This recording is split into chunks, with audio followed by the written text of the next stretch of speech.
Hello students, welcome to Magnet Brain. स्वागत है आपका एकदम निशुल्क शिक्षा देने वाले प्लेटफॉर्म यानी कि मैग्नेट ब्रेन से। और मैं हूं आपकी हिंदी एजुकेटर रूपाली वर्मा। मैं आपको हिंदी पढ़ाती हूं। अभी तक आप अच्छे से मेरे से परिचित हो चुके होंगे, काफ़ी टाइम से पढ़ रहे हैं। तो आज भी मैं कुछ हिंदी का ही लेकर आई हूं, मगर क्लास 12th के लिए। आज हम लाए हैं क्लास 12th की हिंदी कोर की हमारी पूरक पुस्तिका है वितान भाग 2। ये जो हमारी बुक है इसमें हमारे बहुत कम चैप्टर्स दिए गए हैं, लेकिन स्टोरीज इसमें जितनी दी गई हैं बहुत लेंदी स्टोरीज है। तो बहुत ध्यान से इसको हम लोग ने पढ़ा हुआ है, ठीक है। तो आज हम इसी बुक का सेकंड चैप्टर जूझ कर रहे हैं। ये एक तरीके से संस्मरण अध्याय है जो हमारे राइटर के जीवन पर ही आधारित है। हमारे राइटर हैं आनंद यादव। तो उन्होंने ये हमारे सामने रखा कि किस तरीके से उन्होंने अपने जीवन में पढ़ाई को लेकर, अपने लेखन को लेकर जो स्ट्रगल किया है वो हमारे सामने रखा था। तो ये पूरा चैप्टर हमने अच्छे से पढ़ा हुआ है, यानी कि डिटेल एक्सप्लेनेशन कंप्लीट है। एनसीईआरटी सोल्यूशन भी हम कर चुके हैं। चैप्टर के बाद जो क्वेश्चंस दिए रहते हैं वो हम कंप्लीट कर चुके हैं। हमने मल्टीपल चॉइस क्वेश्चंस भी कर लिए हैं इस चैप्टर के, साथ ही साथ कंप्लीट चैप्टर रिवीजन कर चुके हैं, टेस्ट पेपर कर चुके हैं। मगर आज जो हम करने जा रहे हैं वो है मोस्ट इम्पॉर्टेंट क्वेश्चन, यानी कि इस चैप्टर से पूछे जाने वाले वर्णनात्मक प्रश्नों को आज हम करेंगे। चैप्टर बहुत लंबा है तो जाहिर सी बात है क्वेश्चंस भी बहुत तरीके के बन सकते हैं।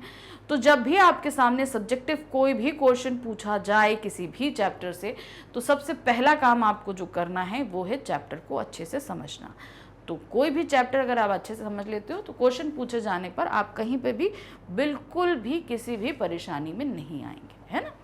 तो चलिए शुरू करते हैं। ध्यान से पहले क्वेश्चन समझेंगे फिर आंसर्स करेंगे। पहला क्वेश्चन है, जूझ शीर्षक पाठ कथानायक की किन चारित्रिक विशेषताओं की ओर संकेत करता है। इस संदर्भ में पाठ के शीर्षक के औचित्य को समझाइए। यहाँ दो चीजें पूछी गई हैं क्वेश्चन। पहला चीज, जूझ शीर्षक पाठ के कथानायक यानी कि हमारे राइटर आनंद यादव जी के बारे में, उनकी कौन कौन सी विशेषताओं की तरफ संकेत किया गया है इस पाठ में, आपको पहले ये बताना है। दूसरा है, इस संदर्भ के पाठ के शीर्षक की सार्थकता। अब जैसे इस पाठ का नाम रखा गया जूझ, तो क्या ये इस पाठ के लिए एकदम सही है। जब हम अपने कथानायक के चारित्रिक विशेषताओं को देखते हैं तो सबसे बड़ी चीज जो है वो है स्ट्रगल। उन्होंने अपनी लाइफ में पढ़ाई को लेकर, लेखन को लेकर बहुत ज़्यादा स्ट्रगल किया, यानी कि जूझे हैं वो। हर चीज़ से उन्होंने को जूझना पड़ा है। बहुत सारे हडल्स आए उनकी लाइफ में, हर चीज़ से उन्होंने जूझा, आगे निकले। इसलिए इस पाठ की जो सार्थकता यानी कि जो शीर्षक रखा गया है जूझ, हमारे हिसाब से एकदम सही है, क्योंकि उन्होंने हर चीज़ के लिए उन्हें बहुत ज़्यादा स्ट्रगल करना पड़ा है, जो इस पाठ में उन्होंने हमारे सामने रखा है। देखिए कैसे। कथानायक जीवन भर विपरीत स्थितियों से जूझता रहा। पिता के कड़क व रूखे स्वभाव के कारण वह पाठशाला जाने में असमर्थ था, किंतु अपनी मां के साथ मिलकर ऐसी योजना बनाई जिसके कारण वह पाठशाला भी गया और एक शिक्षित व्यक्ति भी बना। तो मतलब पिताजी का जो व्यवहार था उसके कारण वो पाठशाला नहीं जा पाते थे, और उनके कड़क स्वभाव के कारण उसे बहुत से काम भी करने पड़ते थे। तो बहुत सारी विपरीत परिस्थितियां थी जिसे उसे अपने जीवन में जूझना पड़ा। अब उन सारी परिस्थिति, जैसे पढ़ना था, उसको बहुत पढ़ाई अच्छी लगती थी, उसके लिए उन्होंने प्लानिंग करी, अपनी माता के साथ मिलकर वो प्लानिंग करी और कामयाब रहे। तो उन्होंने पढ़ाई भी करी और एक शिक्षित व्यक्ति के रूप में उभर के सामने भी आए। उसने जीवन के संघर्ष में अपना आत्मविश्वास कभी नहीं खोया। अतः जूझ शीर्षक जिसका अर्थ संघर्ष करना है। पहले तो जूझ शब्द का मतलब समझिए, संघर्ष करना, अर्थात स्ट्रगलिंग जो एक पीरियड होता है उसके लिए हम बोलते हैं। नायक की केंद्रीय चारित्रिक विशेषता को उजागर करता है। तो जो एक उनका पर्टिकुलर जो सबसे सारी चीजों में हम देखेंगे निकाल के, वो है स्ट्रगल करना। वो उन्होंने अपनी होल लाइफ हर चीज के लिए किया, इसलिए ये उनकी चारित्रिक विशेषता के रूप में निकल के सामने आता है। ठीक है, तो पाठ की सार्थकता भी इसी से सिद्ध हो जाती है। नेक्स्ट क्वेश्चन है, अध्यापक के रूप में सौंदगेलकर के चरित्र की विशेषताओं पर जूझ पाठ के आधार पर प्रकाश डालिए। जो हमारे लेखक हैं आनंद जी, वो उनका कविता के प्रति जो है इंटरेस्ट है, लिखना या लेखन की तरफ जो इंटरेस्ट है, वो उनके अध्यापक सौंदगेलकर जी ने किया था। तो उनके चरित्र की विशेषताएं हमें यहाँ पर बतानी है। काव्य रचना की ओर जूझ के लेखक की रुचि जगाने में उनके अध्यापक के योगदान पर प्रकाश डालिए। तीसरा है श्री सौंदगेलकर जी के अध्यापन की उन विशेषताओं को रेखांकित करें जिन्होंने कविताओं के प्रति लेखक के मन में रुचि जगाई। तो वो चीजें बतानी है जो अध्यापक जी ने इनके लिए किया, जिसकी वजह से हमारे लेखक के मन में काव्य रचना को लेकर इंटरेस्ट जागा। तो देखिए क्या है, श्री सौंदगेलकर मराठी भाषा को बड़े ही आनंद के साथ पढ़ाते थे, यानी मराठी भाषा पढ़ाने, मराठी के वो प्रसिद्ध के अध्यापक रहे, तो उसको पढ़ाते भी उतने इंटरेस्ट के साथ थे। वे कविता को अत्यधिक मधुर स्वर में गाते थे। वे भाव, छंद, लय के जानकार थे। पहले वे एकाध कविता गाकर सुनाते थे, फिर बैठे बैठे अभिनय के साथ कविता का भाव ग्रहण करते थे। अब देखिए क्या होता है, कोई भी टीचर अगर पढ़ा रहा है तो सबसे पहली बात है कि बच्चे उसमें इंटरेस्ट लें, पहली चीज ये होती है। अब बच्चे इंटरेस्ट कैसे लेंगे? हम जैसे सिर्फ पढ़ाते रहते हैं तो बच्चों में इतना इंटरेस्ट नहीं आता, उसको इंटरेस्टिंग बनाना पड़ता है। अब जैसे हमारे जो अध्यापक जी हैं सौंदगेलकर, वो क्या करते थे, कविता वाचन करते थे। तो कविता वाचन गा के करते थे। जब गाते थे तो बच्चों को इंटरेस्ट आता था। गाने के साथ साथ उनका अभिनय भी, हाथ पैर मूवमेंट्स वैसे चलते थे, तो बच्चों को उसमें इंटरेस्ट आता। जैसे मैं आपको पढ़ाती हूँ, तो आपको मेरे पढ़ाने के तरीके में इंटरेस्ट क्यों आता है? कारण है कि मैं चीज़ों को आपको प्रैक्टिकली तौर पर आपकी लाइफ में जो चीज़ें घट रही हैं, मैं उनसे रिलेट करती हूँ, तो आपको चीज़ें आसानी से समझ में आती हैं। तो आपको लगता है कि हाँ, हम ये जो चीज़ें आपको टफ लगती हैं वो सारी चीज़ें हम आपको ईजी वे में समझा देते हैं। तो आपको इंटरेस्ट आने लगता है कि हाँ, यहाँ पर आकर हम अगर पढ़ेंगे तो हम अच्छे से पढ़ सकते हैं। तो बात वही होती है कि कौन से टीचर के साथ आप अच्छे से कम्युनिकेट करके पढ़ सकते हो, जहाँ से चीज़ें आप अच्छे से ले सकते हो। तो यहाँ पर जो अध्यापक जी थे सौंदगेलकर जी, वो इतने, उनके पढ़ाने का तरीका इतना इंटरेस्टिंग था कि बच्चे उसमें इंटरेस्ट लेते थे। उन्हें नई व पुरानी मराठी कविताओं के साथ साथ अनेक अंग्रेजी कविताएं भी कंठस्थ थीं, यानी कि सिर्फ मराठी का, वो इंग्लिश में भी बहुत अच्छे से बहुत सी कविताओं का वाचन किया करते थे। पढ़ाते समय अनेक कवियों से हुई उनकी भेंट के संस्मरण सुनाते थे।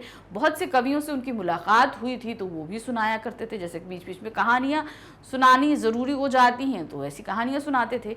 वे स्वयं भी कविता करते और अपनी एक आध कविता सुना भी दिया करते थे। तो ऐसा नहीं है कि वो सिर्फ दूसरों की ही कविताएं किया करते थे, उन्हें खुद भी कविता लिखना बहुत पसंद था, तो बच्चों को वो अपनी कविताएं भी सुनाया करते थे। वे लेखक की कविता को देख उसे शाबाशी देते, साथ ही कविता की भाषा, लय, छंद, गति, अलंकार आदि पर उनका सूक्ष्म दृष्टिकोण भी व्यक्त करते। अब चूंकि हमारे जो लेखक हैं आनंद जी, उनके टीचर को देखकर उनको भी एक्सप्रेशन आया, उनको भी ये प्रेरणा मिली कि भाई चलो हम भी जो है कविता वाचन, कविता लेखन करते हैं। हमारे लेखक ने भी करना शुरू किया, तो उन्होंने अपने अध्यापक को पढ़ाया कि भाई अब जैसे हम लोग करते हैं तो जाहिर सी बात है, कोई भी काम करेंगे तो मिस्टेक होती ही होती है, लाजमी सी एक बात है। तो हमारे लेखक ने भी जब करना शुरू किया तो बहुत सारी चीज़ें थी जो मिस्टेक होती थी, तो उन्होंने वो अध्यापक जी को दिखाना शुरू किया।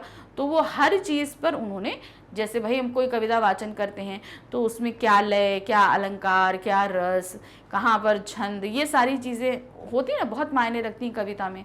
तो ये जो है अपने टीचर को दिखाते, टीचर उनमें जो है थोड़ा बहुत सुधार किया करते थे। इन्हीं विशेषताओं को देखकर लेखक को विश्वास हुआ कि कभी भी अपने जैसे ही एक हांड मास का क्रोध, लोभ का मनुष्य ही होता है। इसीलिए मैं भी कविता लेखन में रुचि लेकर सौंदगेलकर ने उसे अलग अलग प्रकार की कविता संग्रह की पुस्तकें दी। इस प्रकार लेखक को उनके अध्यापक ने हर तरह से प्रोत्साहित कर काव्य सृजन में रुचिकर बनाया। तो जब उन्होंने देखा कि भाई हमारे अध्यापक इतना अच्छा वाचन कर लेते हैं कि हम जो कवि होते हैं, लेखक होते हैं, वो हमारी तरीके के होते हैं, उन्हें ऐसा लगा तो क्यों नहीं मैं कर सकता हूँ। तो उन्होंने भी किया। उनको प्रोत्साहित करने वाले हमारे लेखक के जो अध्यापक रहे, उन्होंने प्रोत्साहित भी किया। तो इस तरीके से धीरे धीरे उनका इंटरेस्ट जगा उनको सही बारीकियां आई काव्य रचना में और वो आगे चलकर बहुत बड़े कवि भी बने। तो इस प्रोत्साहन में पूरी तरीके से किसका भागीदारी रही? उन्हें उनके अध्यापक ने बहुत सारी चीज़ों में प्रोत्साहित किया। प्रश्न संख्या 3 है, कविता के प्रति लगाव से पहले और उसके बाद अकेलेपन के प्रति लेखक की धारणा में क्या बदलाव आया? कविता जब वो लिखने लगे तब, और उससे पहले जब अकेले रहते थे तो क्या बदलाव आया? जब वो अकेले रहते थे तो भाई सिंपल सा गाय जो जानवर चराना वो करना ये सारा काम करते थे, लेकिन जब कविता लेखन वो करने लगे तो वो अकेलापन उनके लिए उपयोगी हो गया। जैसे कि वो जो जब चराने जाते थे तो जैसे जानवरों को चराए तो उनकी पीठ पर वो कविता लिख दिया करते थे, पत्थरों पे कविता लिख दिया करते थे, तो वो टाइम उनके लिए बहुत उपयोगी हो गया कविता रचने के लिए। तो वो अकेलापन उनके लिए उपयोगी सिद्ध होने लगा। जब तक लेखक के जीवन में कविता के प्रति लगाव उत्पन्न नहीं हुआ था तब तक उसे अकेलापन सताता था। उसे अपने जीवन से विशेष मोह नहीं रह गया था, मतलब ठीक है जी रहे हैं कर रहे हैं, मतलब कोई क्रिएटिव फन नहीं था, तो उन्हें समझ नहीं आता था कि हम क्या करें। जब उसे कविता लिखने और पढ़ने में रुचि आने लगी तभी से उसके जीवन में नए रंग भर गए। जब कविता के लिए इंटरेस्ट आया तो नई चीज़ें करने, कहते ना जब हमारा मन किसी चीज़ में लग जाता है तो हम अपना सारा टाइम उसको देने लगते हैं। जैसे कभी कुछ लोग, आप लोग जैसे होते हो, आप लोग को पेंटिंग पसंद है या क्रिकेट पसंद है, बैडमिंटन पसंद है, या कोई भी किसी को भी किस तरह की कोई चीज़ पसंद है, तो हम अपना जो हमारा बेकार का जो समय होता था, जो कभी हम टीवी देखकर या मोबाइल देखकर या कुछ करके बिता देते थे, अब अपना वो सारा समय हम अपनी उस क्रिएटिव एक्टिविटी को दे देते हैं, है ना। तो हम उसमें नई नई चीज़ों को खोजना शुरू करते हैं। तो वो अकेलापन जिस समय हमारे लेखक गाय भैंसों को चराते थे या खेतों में काम करते थे, तो उस अकेलेपन को वो उस समय बिल्कुल यूटिलाइज नहीं कर पाते थे। लेकिन अब क्या हुआ, अब उस अकेलेपन को उन्होंने कविता लेखन के लिए यूटिलाइज करना शुरू कर दिया। अब उसे अकेलापन अच्छा लगने लगा क्योंकि उसी समय में वह कविताएं लिखने या गाने लगता। अब वह चाहता था कि कविता लिखते समय उसे कोई रोके टोके नहीं। अब उनको इंटरेस्ट आने लगा था कविता लिखने में, तो ये अकेलापन वो उस समय यूज करने लगे जो पहले उन्हें अखरता था। प्रश्न संख्या 4 है, आपके ख्याल से पढ़ाई लिखाई के संबंध में लेखक और दत्ताजी राव का रवैया सही था या लेखक के पिता का? तर्क सहित उत्तर दीजिए। पढ़ाई लिखाई के संबंध में हम लेखक और दत्ताजी का रवैया देखेंगे अगर, तो बिल्कुल सही था, उनके पिता का नहीं सही था। क्योंकि दत्ताजी राव और लेखक आगे ये चीज़ समझ चुके थे कि हम खेती से इतनी कमाई नहीं कर सकते जिससे हमारा भविष्य अच्छा हो सके। तो इसलिए अगर अपने भविष्य को अच्छा करना है तो हमें पढ़ाई लिखाई करनी पड़ेगी। तो ये बात दत्ताजी राव और लेखक दोनों समझते थे, तो हमें लगता है कि उनका रवैया बिल्कुल सही था, ना कि लेखक के पिताजी का। मेरे विचार से पढ़ाई लिखाई के संबंध में लेखक और दत्ताजी राव का रवैया बिल्कुल सही था। दत्ताजी मानते थे कि लेखक को पढ़ने की इच्छा बहुत ही दृढ़ थी और वे लेखक को पढ़ाने के पक्ष में थे, जबकि लेखक के पिता को उसकी पढ़ाई से कोई मतलब नहीं था, क्योंकि वो फ्री रहने चाहते थे उनके पिता। इसलिए वो चाहते थे कि उनका काम जो उनका बेटा करे तो वो अपना फ्री रहे, तो उनको कोई इंटरेस्ट नहीं था कि उनका बेटा पढ़े। लेखक के पिता का स्वार्थ यह था कि लेखक दिन भर खेत का ही काम करे, जिससे लेखक के पिता दिन भर गांव में घूमते रहें और रखमाबाई के पास जा सके। तो मेन उनका मोटिव क्या था कि बस किसी तरह मैं फ्री रहूं, मुझे कोई काम ना करना पड़े, मैं घूमूं। तो ये इस कारण से नहीं चाहते थे कि लेखक पढ़ें, लेकिन दत्ताजी राव और लेखक दोनों चाहते थे कि पढ़ाई करें। इसीलिए दत्ताजी राव और लेखक की पढ़ाई के संबंध में सोच बिल्कुल सही थी, क्योंकि वो ये सोचते थे कि पढ़ाई करके हम आगे कुछ बन सकते हैं। प्रश्न संख्या 5 है, दत्ताजी राव से पिता पर दबाव डलवाने के लिए लेखक और उसकी मां को एक झूठ का सहारा लेना पड़ा। यदि झूठ का सहारा न लेना पड़ता तो आगे का घटनाक्रम क्या होता, अनुमान लगाइए। अब उन्होंने झूठ का सहारा क्या लिया कि भाई वहां गए, उनके माताजी और लेखक दोनों ने दत्ताजी राव को समझाया कि ऐसी ऐसी बात है, लेकिन हम यहाँ आए हैं, आपसे ये बात कही है, ये बात आप पिताजी को नहीं बताइएगा, नहीं तो घर पे गुस्सा करेंगे। तो इस तरीके से एक झूठ का सहारा लिया उन्होंने। अगर इसका सहारा नहीं लिया होता तो अनुमान लगाइए क्या होता। इसमें सबसे बड़ी सिचुएशन ये होती कि हमारे लेखक पढ़ नहीं पाते, है ना, वो खेत पर ही काम करते रहते। अब इसके अलावा और भी क्या हो सकता है, आप वो भी लगा सकते हो। तो देखिए क्या है, यदि लेखक और उसकी माँ झूठ का सहारा ना लेते तो लेखक के पिता जीवन भर लेखक से खेती का काम करवाते और खुद गांव भर में घूमते एवं रखमा भाई के पास सारा दिन गुजारते। यही होता भाई, लेखक पढ़ता नहीं, स्कूल नहीं जाता, तो सारा दिन उसने खेत में ही काम करना था। लेखक भी कभी पढ़ लिख नहीं पाता और लेखक के जीवन में अकेलापन आकर ठहर जाता। तो जो ये काम है उसके जीवन में क्रिएटिवपन जो है वो सारा नहीं आ पाता, वो अकेलापन हमेशा रहता। लेखक कभी कविताएं लिखना भी नहीं सीख पाता और शिक्षित होने से भी वंचित रह जाता। तो कविता लिखने की बात तो बहुत दूर, वो जो है कभी शिक्षित भी नहीं हो पाता। पढ़ना लिखना भाई 5वीं क्लास से पहले तो 4वीं क्लास तक पढ़ा था, 5वीं से तो उसको घर में बैठा लिया था, तो भाई वो पढ़ाई लिखा नहीं रहता तो कैसे आगे काम करता। तो ये भी एक चीज थी। प्रश्न संख्या 6 है, जूझ कहानी के आधार पर लेखक के जीवन संघर्ष को संक्षेप में वर्णित कीजिए। उनके जीवन में बहुत ज़्यादा संघर्ष रहे, हमने ये देखा। जैसे पहले तो पढ़ाई को लेकर था, फिर पढ़ाई करने जाते थे तो उसके बावजूद भी खेत और घर के कामों को देखना पड़ता था। खेतों में काम ज़्यादा हो तो स्कूल से छुट्टी लेनी पड़ती थी। स्कूल में भी उन्होंने जब पहले दिन गए तो वहाँ पे भी बहुत जो बच्चे थे उनके साथ भी उन्हें परेशानी हुई। फिर उसके बाद उन्हें कविता लेखन और वाचन का समय नहीं मिलता था, उसका भी उन्होंने समय निकाला। मतलब हर जगह उन्हें अपने जीवन में संघर्ष करना पड़ा हर चीज़ को लेकर, जो आपको यहाँ पर लिखना है। तो देखिए क्या है, लेखक के पिता बहुत आलसी और गैर जिम्मेदार व्यक्ति थे। वे लेखक को पाठशाला नहीं भेजते थे, क्योंकि यदि लेखक पाठशाला चला जाएगा तो खेत का काम कौन करेगा। वे स्वयं तो दिन भर गांव में घूमते रहते और रखमाबाई के कोठे पर भी जाते थे। ठीक है, पूरा दिन घूमते रहते और रखमाबाई के कोठे पे भी जाते थे, जबकि लेखक को खेत के काम में लगाए रखना चाहते थे। राव जी के कहने पर उन्होंने लेखक को पाठशाला तो भेजा, पर शर्तों के साथ। शर्त यह थी कि वह सुबह से 11 बजे तक खेतों में पानी देकर फिर पाठशाला जाएगा और पाठशाला से आकर फिर 1 घंटा पशुओं को चराएगा। अब देखिए, आप लोग जो है सुबह उठ के बड़ी मुश्किल से तैयार श्यार होके जो है स्कूल जाते हो, स्कूल से आते हो, थक गए, अब हम आराम करेंगे, टीवी देखेंगे। लेकिन हमारे लेखक के जीवन में क्या रहा, सुबह उसे जागना है, खेतों में पानी लगाना है, फिर 11 बजे स्कूल जाना है, फिर शाम को जब स्कूल से लौट के आना है, फिर 1 घंटे पशुओं को चराना है। तो उनके जीवन में देखिए कितना काम था। तो ये उनका जो है संघर्ष चल रहा था। मतलब पहले तो पढ़ाई नहीं करी, बड़ी मुश्किल से जब पढ़ाई के लिए राजी हुए तो इतने सारे काम भी एक्स्ट्रा थोप दिए। यदि किसी दिन खेत में काम ज्यादा होगा तो उस दिन पाठशाला से छुट्टी लेनी होगी। यानी कि अगर आप सोचो, अब ऐसे सोचो, एक दिन अगर आप स्कूल से छुट्टी लेते हो तो कितना सारा वर्क हो जाता है। अब उन्होंने छुट्टी ली, उन्हें यहाँ खेत में पूरा दिन काम करना है, फिर दूसरे दिन जब स्कूल जाना है तो स्कूल में उस दिन का भी काम करना है, जो उसके 1 दिन पहले जो आपने छुट्टी ली उस काम को भी करना है। तो कितना ज़्यादा काम हो जाता था। पाठशाला में भी लड़कों ने उनकी खिल्ली उड़ाई, क्योंकि वह मटमैली धोती और गमछा पहनकर गया था। इस प्रकार लेखक प्रतिकूल परिस्थितियों में संघर्ष करता हुआ पढ़ाई भी करता और खेत का काम भी संभालता तथा अपने लक्ष्य को प्राप्त करने में सफल होता है। तो हमेशा जो परिस्थितियां थी उनके अनुकूल नहीं थी, उसके विपरीत थी। हमेशा उन विपरीत परिस्थितियों में उन्हें काम किया और सफलता भी प्राप्त करी अपने जीवन में।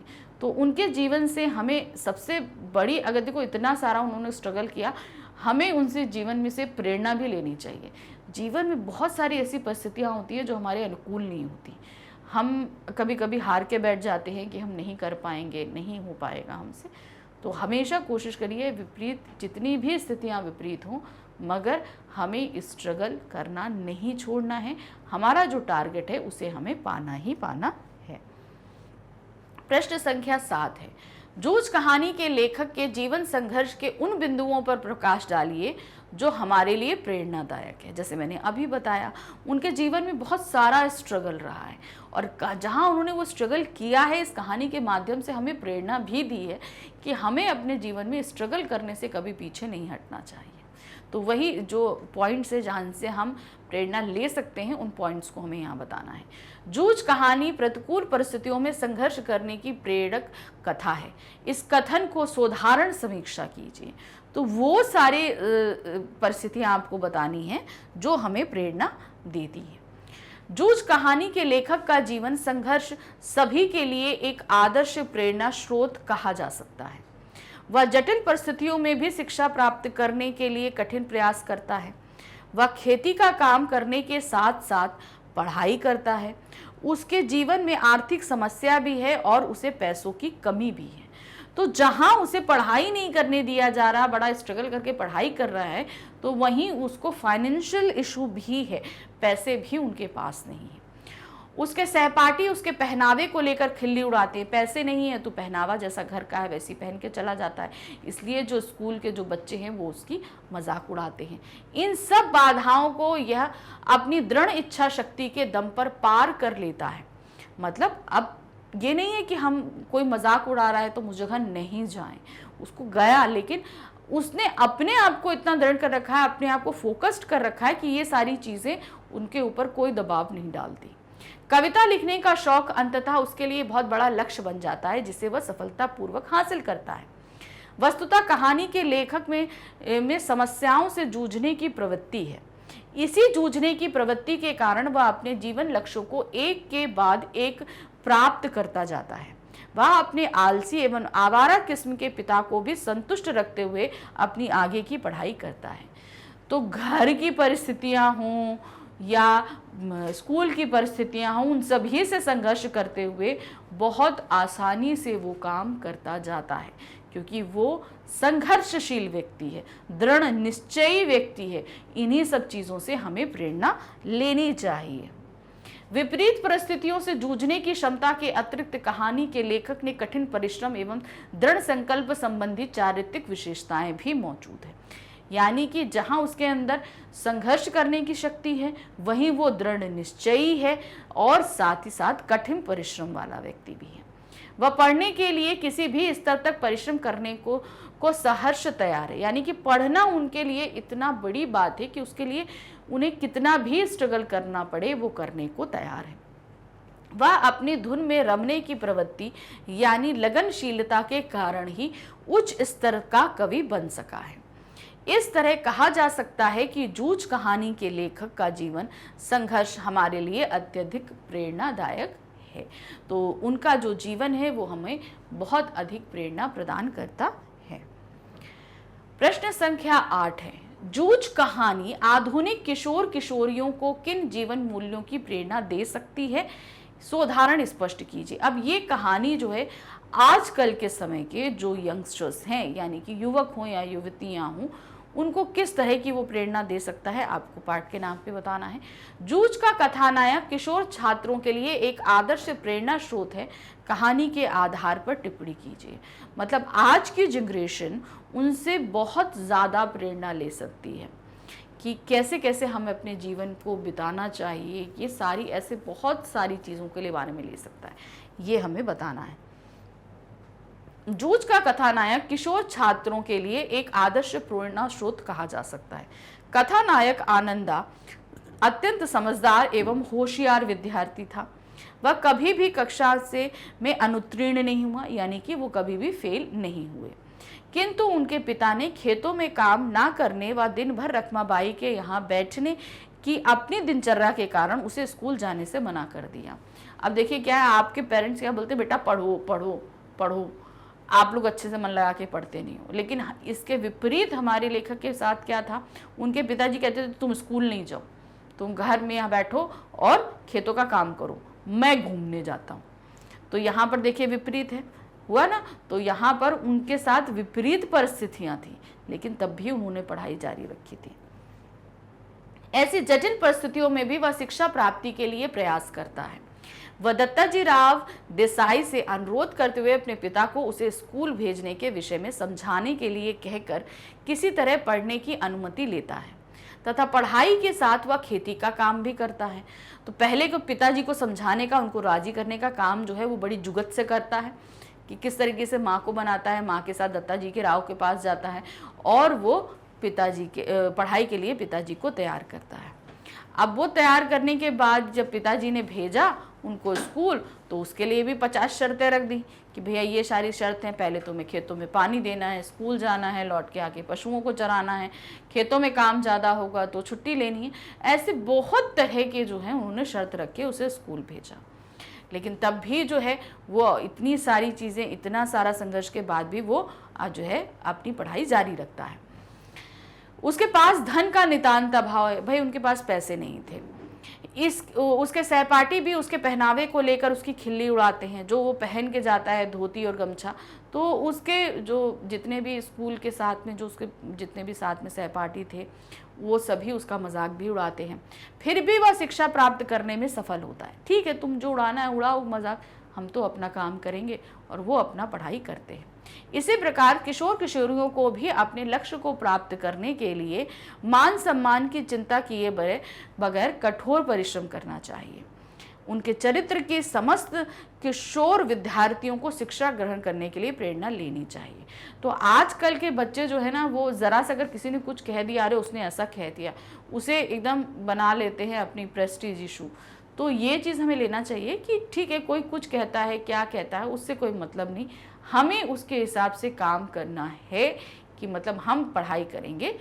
ये चीज़ अपना लक्ष्य डिसाइड कीजिए और कठोर परिश्रम करिए। दुनिया क्या कहती है, दुनिया काम तो बोलना है, वो बोलती रहेगी, मगर आपने अपना लक्ष्य टारगेट डिसाइड कर रखा है, उसी टारगेट पर चलिए। तो ये एक सबसे बड़ी प्रेरणा हम ले सकते हैं।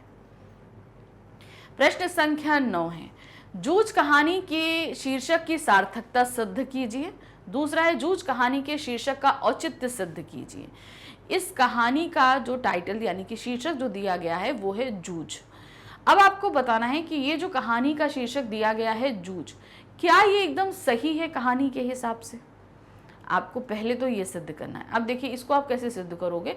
जो हमारे लेखक रहे आनंदा, उनके जीवन में बहुत सारा स्ट्रगल रहा, पढ़ने को लेकर, खेतों में काम करने को लेकर, बच्चों के स्कूल गए तो वहाँ पर जो सहपाठी हैं उनके साथ में, फिर कविता लिखते समय बहुत से उनके जीवन में संघर्ष रहे। तो हमेशा उन संघर्षों से वो जूझते रहे, स्ट्रगल करते रहे, संघर्ष करते रहे। इसलिए अगर इस कहानी का नाम जूझ से बेटर नहीं हो सकता, क्योंकि उनके स्ट्रगल को यहाँ पर दिखाया गया है हमारे लेखक को। जूझ कहानी का शीर्षक पाठ के अनुरूप ही है। यह एक बालक की गरीबी, अपने पिता के स्वभाव से दुखी रहना तथा स्कूल जाने पर बच्चों द्वारा खिल्ली उड़ाना और दिन का अधिकतर समय खेत में काम करना इत्यादि दर्शाता है। ठीक है ना, इतना एक बच्चे के साथ ये सारी चीजें थी। उसके पिता ने ही उसके संघर्षों को बढ़ा दिया था। पहले तो उसे पाठशाला नहीं जाने दिया, और जब राव जी के कहने पर पाठशाला भेजा तो भी पिता की शर्तों का पालन करना पड़ा। तो इतना तो उसके जीवन में संघर्ष बढ़ाने का सबसे ज्यादा काम उनके पिता ने ही किया। तो पहले तो पढ़ाई नहीं करा रहे थे, जैसे तैसे पढ़ाई कराई, लेकिन इतना और भी काम एक्स्ट्रा उसको पढ़ाई के साथ सौंप दिया कि उसे वो भी काम करना था। अब चूंकि पढ़ाई करना हमारे लेखक के मन की दिली इच्छा थी, तो उसे ये सारी शर्तों को मानना पड़ा। यदि काम अधिक होता तो उसे पाठशाला से छुट्टी भी करनी पड़ती। अतः इन सब बातों से सिद्ध होता है कि वह बालक हमेशा परेशानियों से जूझता रहा। परिस्थितियां बहुत ऐसी विपरीत परिस्थिति जिससे उसे हमेशा स्ट्रगल करना पड़ता था। जूझने की प्रवृत्ति लेखक के जीवन की हर घटना में सर्वत्र रूप से व्याप्त है। अपने जीवन में लेखक ने संघर्षों से जूझते हुए अपने लक्ष्य को प्राप्त किया है। उसका लक्ष्य था बड़े होकर एक शिक्षित व्यक्ति बनना, जो उसने कठिन परिस्थितियों में भी कर दिखाया। अतः जूझ शीर्षक इस कहानी के लिए सर्वाधिक उपयुक्त शीर्षक है। तो परिस्थितियां उसके विपरीत रहीं, लेकिन तब भी उसने संघर्ष किया, हर परिस्थिति में संघर्ष किया और अपने आप को एक सफल व्यक्ति बनाया। तो इस कहानी का जो शीर्षक दिया गया है जूझ, वो पूरी तरीके से सही सिद्ध होता है इस कहानी पर, यानी कि पूरी तरीके से सार्थक है। नेक्स्ट क्वेश्चन है प्रश्न संख्या 10। जूझ के कथानायक के चरित्र की 3 विशेषताओं पर प्रकाश डालिए। जो कथानायक कौन हुए? हमारे आनंदा। उनकी चारित्रिक विशेषताएं सिर्फ 3 पूछी गई हैं। नेक्स्ट क्वेश्चन है, जूझ कहानी में आपको किस पात्र ने सबसे अधिक प्रभावित किया और क्यों? उनकी विशेषताओं पर प्रकाश डालिए। तो सबसे ज्यादा प्रभावित किसने किया? भाई हमारे लेखक ने प्रभावित किया। क्योंकि उन्होंने जिस तरीके से स्ट्रगल किया अपनी लाइफ में वो हमको प्रभावित करता है। तो उनकी हमें चारित्रिक विशेषताएं बतानी है। जूझ कहानी का नायक आनंदा हमें सबसे अधिक प्रभावित करता है। आनंदा का बहुआयामी चारित्रिक विशेषताएं इसमें खुलकर सामने आई, यानी कि वो ऐसा नहीं है कि सिर्फ एक ही चारित्रिक विशेषता, उसने कई आयाम में किया। जैसे कि वो एक संघर्षशील व्यक्ति रहा, दृढ़ निश्चयी रहा, परिश्रमी रहा, तो ऐसी बहुत सारी विशेषताएं उनकी हैं। जैसे आनंदा का धैर्य के साथ पढ़ाई करना, पाठशाला से पहले तथा बाद में खेत का काम करना, ये आदि सभी कुछ उनकी चारित्रिक विशेषताओं को दिखाता है। जूझ कहानी का नायक पढ़ने में रुचि रखता था, जबकि उसके पिता आलसी तथा आवारा प्रवृत्ति के व्यक्ति थे। वे उससे खेती का काम करवाना चाहते थे, परंतु लेखक पढ़ना चाहता था। वह अपना लक्ष्य पाने के लिए संघर्ष करता है और गांव के जमींदार की कृपा से उसकी पढ़ाई पुनः प्रारंभ हो जाती है। तो दत्ताजी राव से जो वो हेल्प लेता है, इसकी वजह से जो उसकी पढ़ाई उसके पिताजी ने रुकवा दी थी वो फिर से शुरू हो जाती है। उसे विद्यालय में अपने कपड़ों के कारण सहपाठियों के उपहास का पात्र बनना पड़ता है। भाई उनके पास पैसे ज़्यादा नहीं थे, तो कपड़े भी कोई ज़्यादा अच्छे नहीं वो लोग पहनते थे, तो अपने कपड़ों की वजह से उसके जो जितने भी फ्रेंड्स होते हैं वो उसकी मजाक उड़ाते हैं, परंतु इसे वह सहन कर लेता है तथा केवल पढ़ाई की ओर ध्यान देता है। अब आपकी कोई मजाक उड़ाएगा तो आपका ध्यान उसी तरफ रहेगा, लेकिन हमारे लेखक ने क्या किया, उसने उस तरफ ध्यान न देकर वो जिस काम के लिए वहां गया था, यानी पढ़ने के लिए किया था, उसने उस पर ध्यान दिया। उसकी रुचि कविता लेखन में है और अपने मराठी शिक्षक की सहायता से वह धीरे धीरे अच्छी कविताएं लिखने में समर्थ भी हो जाता है। अब क्या है, जो मराठी के जो हमारे अध्यापक थे सौंदर्यकर जी, उनकी मदद से वो कविता वाचन, कविता लेखन भी करने लगता है, क्योंकि उसका इंटरेस्ट आता है उसमें, तो वो उनसे सीख लेता है, प्रेरणा प्रदान करता है, और जो चीज़ गलतियां होती हैं अध्यापक उनमें सुधार भी देता है। तो इस तरीके से वो कविता लेखन भी करने लगता है। लेखक में विपरीत परिस्थितियों से जूझने की शक्ति है और इसी शक्ति के कारण वह अपने लक्ष्य को पाने में सफल हुआ। सभी के जीवन में बहुत सारी परिस्थितियां ऐसी होती हैं जैसा हम चाहते हैं वैसा नहीं होता, तो इसे बोलते हैं विपरीत परिस्थितियां, जो हमारी परिस्थिति के अनुकूल नहीं होता। मतलब हम सोचेंगे कुछ, होएगा कुछ, तो हमने जो सोचा वो तो हुआ ही नहीं, तो उस कंडीशन में क्या होगा, हम परेशान हो जाते हैं, हम जो करना चाहते हैं हम वो नहीं करते हैं। तो इस कारण से हम बहुत सारी चीज़ों को छोड़ देते हैं। मगर हमारे लेखक ने क्या किया, उसकी विपरीत परिस्थिति चाहे जितनी हो, लेकिन उसने अपनी काम करने की जो प्रवृत्ति है उसको बिल्कुल भी नहीं छोड़ा। वास्तव में लेखक ने कहानी का शीर्षक ही नायक की समस्याओं से जूझने की प्रवृत्ति के कारण रखा। बिल्कुल सही रखा है भाई, उसने इतना स्ट्रगल किया, इसलिए इस कहानी का नाम अगर जूझ पड़ा तो कहीं गलत नहीं है। इसीलिए कथा नायक के चरित्र की सर्वप्रथम विशेषता यही है। इसके अतिरिक्त उसमें कठिन परिश्रम एवं लगनशीलता एवं दृढ़ संकल्प संबंधी चारित्रिक विशेषताएं भी उल्लेखनीय हैं। तो जहां उसके अंदर संघर्ष करने, एक संघर्षशील प्रवृत्ति का व्यक्ति है, वहीं कठिन परिश्रमी है, वहीं उसके साथ लगनशीलता है, दृढ़ निश्चयी है। तो ये सारी चारित्रिक विशेषताएं जो हैं हमें लेखक के बारे में पता चलती हैं। वह पढ़ने के लिए किसी भी स्तर तक परिश्रम करने को सहर्ष तैयार है और अपनी धुन में रमने की प्रवृत्ति यानी लगनशीलता के कारण ही वह उच्च स्तर पर का कवि बन पा सका। तो उसकी जो लगन था, ये कहते हैं ना, हमें कुछ करने की एक लगन होती है। मान लीजिए आज आप घर पर हो, छुट्टी है, तो आज आपका बड़ा मन कर रहा है कि मैं आज कुछ अच्छा करूं। मान लीजिए आपका इंटरेस्ट कुछ किचन में कुछ काम करने के लिए, तो आप मम्मा के साथ चले गए किचन में कि ठीक है मम्मा आज हम करें, हम कुछ करते हैं। आप जितना इंटरेस्ट लेके कोई चीज़ बनाओगे ना, यकीन मानो वो चीज़ उतनी अच्छी होती है। तो आपने अगर इंटरेस्ट लेकर उस काम को किया, किचन में चलो मान लो आपको कुछ बनाने नहीं आता, आप मैगी बनाओगे जाके, लेकिन मैगी भी कई तरीके से बनती है। आपने कुछ एक नया इनोवेशन तरीके से मैगी बनाई, मम्मा खिलाई, मम्मा खा के प्रसन्न, आज बहुत अच्छा। तो क्या हुआ, वो आपने पूरे इंटरेस्ट के साथ काम किया। तो इसीलिए अपने जीवन में जो काम करो वो इंटरेस्ट लेके करो। तो यहाँ पर हमारे लेखक के साथ भी यही हुआ, उनका इंटरेस्ट था, वो लगन, उनको ये चीज़ पानी थी, उन्होंने इतनी मुश्किलें आई लेकिन उन्होंने काम किया। अब जैसे आप मैगी बनाने जाओगे तो सबसे बड़ा जो उसमें स्ट्रगल जो होता है वो होता है प्याज काटना। उसको काटने में आंसू आते हैं ना, तो वो आपके लिए सबसे बड़ा हर्डल है। लेकिन ठीक है, चलो आंसू आएंगे, हम थोड़ा सा काट लेंगे। करते हो ना, तो कोई भी हम काम करते हैं परेशानियां आती हैं। तो ये चीज़ हमारे लेखक के जीवन में कुछ ज़्यादा ही थी, तो उन्होंने हर चीज़ से स्ट्रगल किया और आगे निकले। तो उनके जीवन में ये चारित्रिक सारी विशेषताएं निकलकर हमारे सामने आ गई। प्रश्न संख्या 11 है, जूझ कहानी के लेखक का पिता उसे पढ़ने से क्यों रोकना चाहता था? दत्ताराव को उसने लेखक की किन आदतों के बारे में बताया? हमारे जो लेखक हैं, उनके जो पिताजी हैं, उन्हें कोई इंटरेस्ट नहीं था कि लेखक पढ़े। उसे वो खेत के कामों में लगा, स्कूल छुड़ा के और खेत के काम में लगा दिया। कारण क्या था? वो खुद खेत में काम नहीं करना चाहते थे। कौन? हमारे लेखक के पिताजी। वो आलसी किस्म के व्यक्ति थे, पूरा दिन घूमना चाहते थे और रखमाबाई के यहाँ कोठे पे पढ़ा रहना चाहते थे। तो इस कारण से उन्हें काम, घर के काम, और भाई जीवन यापन के लिए पैसा चाहिए, तो उसके लिए उन्होंने क्या सोचा कि भाई एक बेटा है, इसकी पढ़ाई छुड़ा दो, इसके खेत के कामों में लगा दो, और हम क्या करेंगे, हम पूरी तरह फ्री हो जाएंगे, ये खेत का काम देखते रहेंगे माँ बेटा दोनों, और हम अपना आज़ाद रहेंगे, घूमते रहेंगे। तो इसीलिए जो है वो बच्चे को पढ़ाना नहीं चाहते थे। दूसरा क्या है, दत्ताजी राव को उन्होंने बहुत बताया कि भाई ये चोरी करता है, चोरी से फिल्म देखने जाता है, कई चीज़ें उन्होंने झूठ बताई।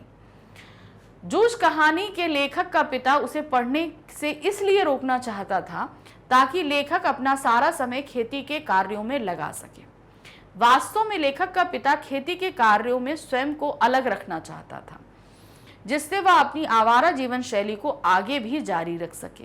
जो उसका प्रवृत्ति थी ना कि वो काम नहीं करना चाहता, इसमें वो फ्री रहना चाहता था। इसीलिए वो काम, मतलब वो कहते हैं ना, हम कुछ लोग होते हैं जिन लोगों को काम करने का मन नहीं होता है, वो फ्री रहना चाहते हैं, और कुछ लोग ऐसे होते हैं जो फ्री रहे तो पागल हो जाते हैं।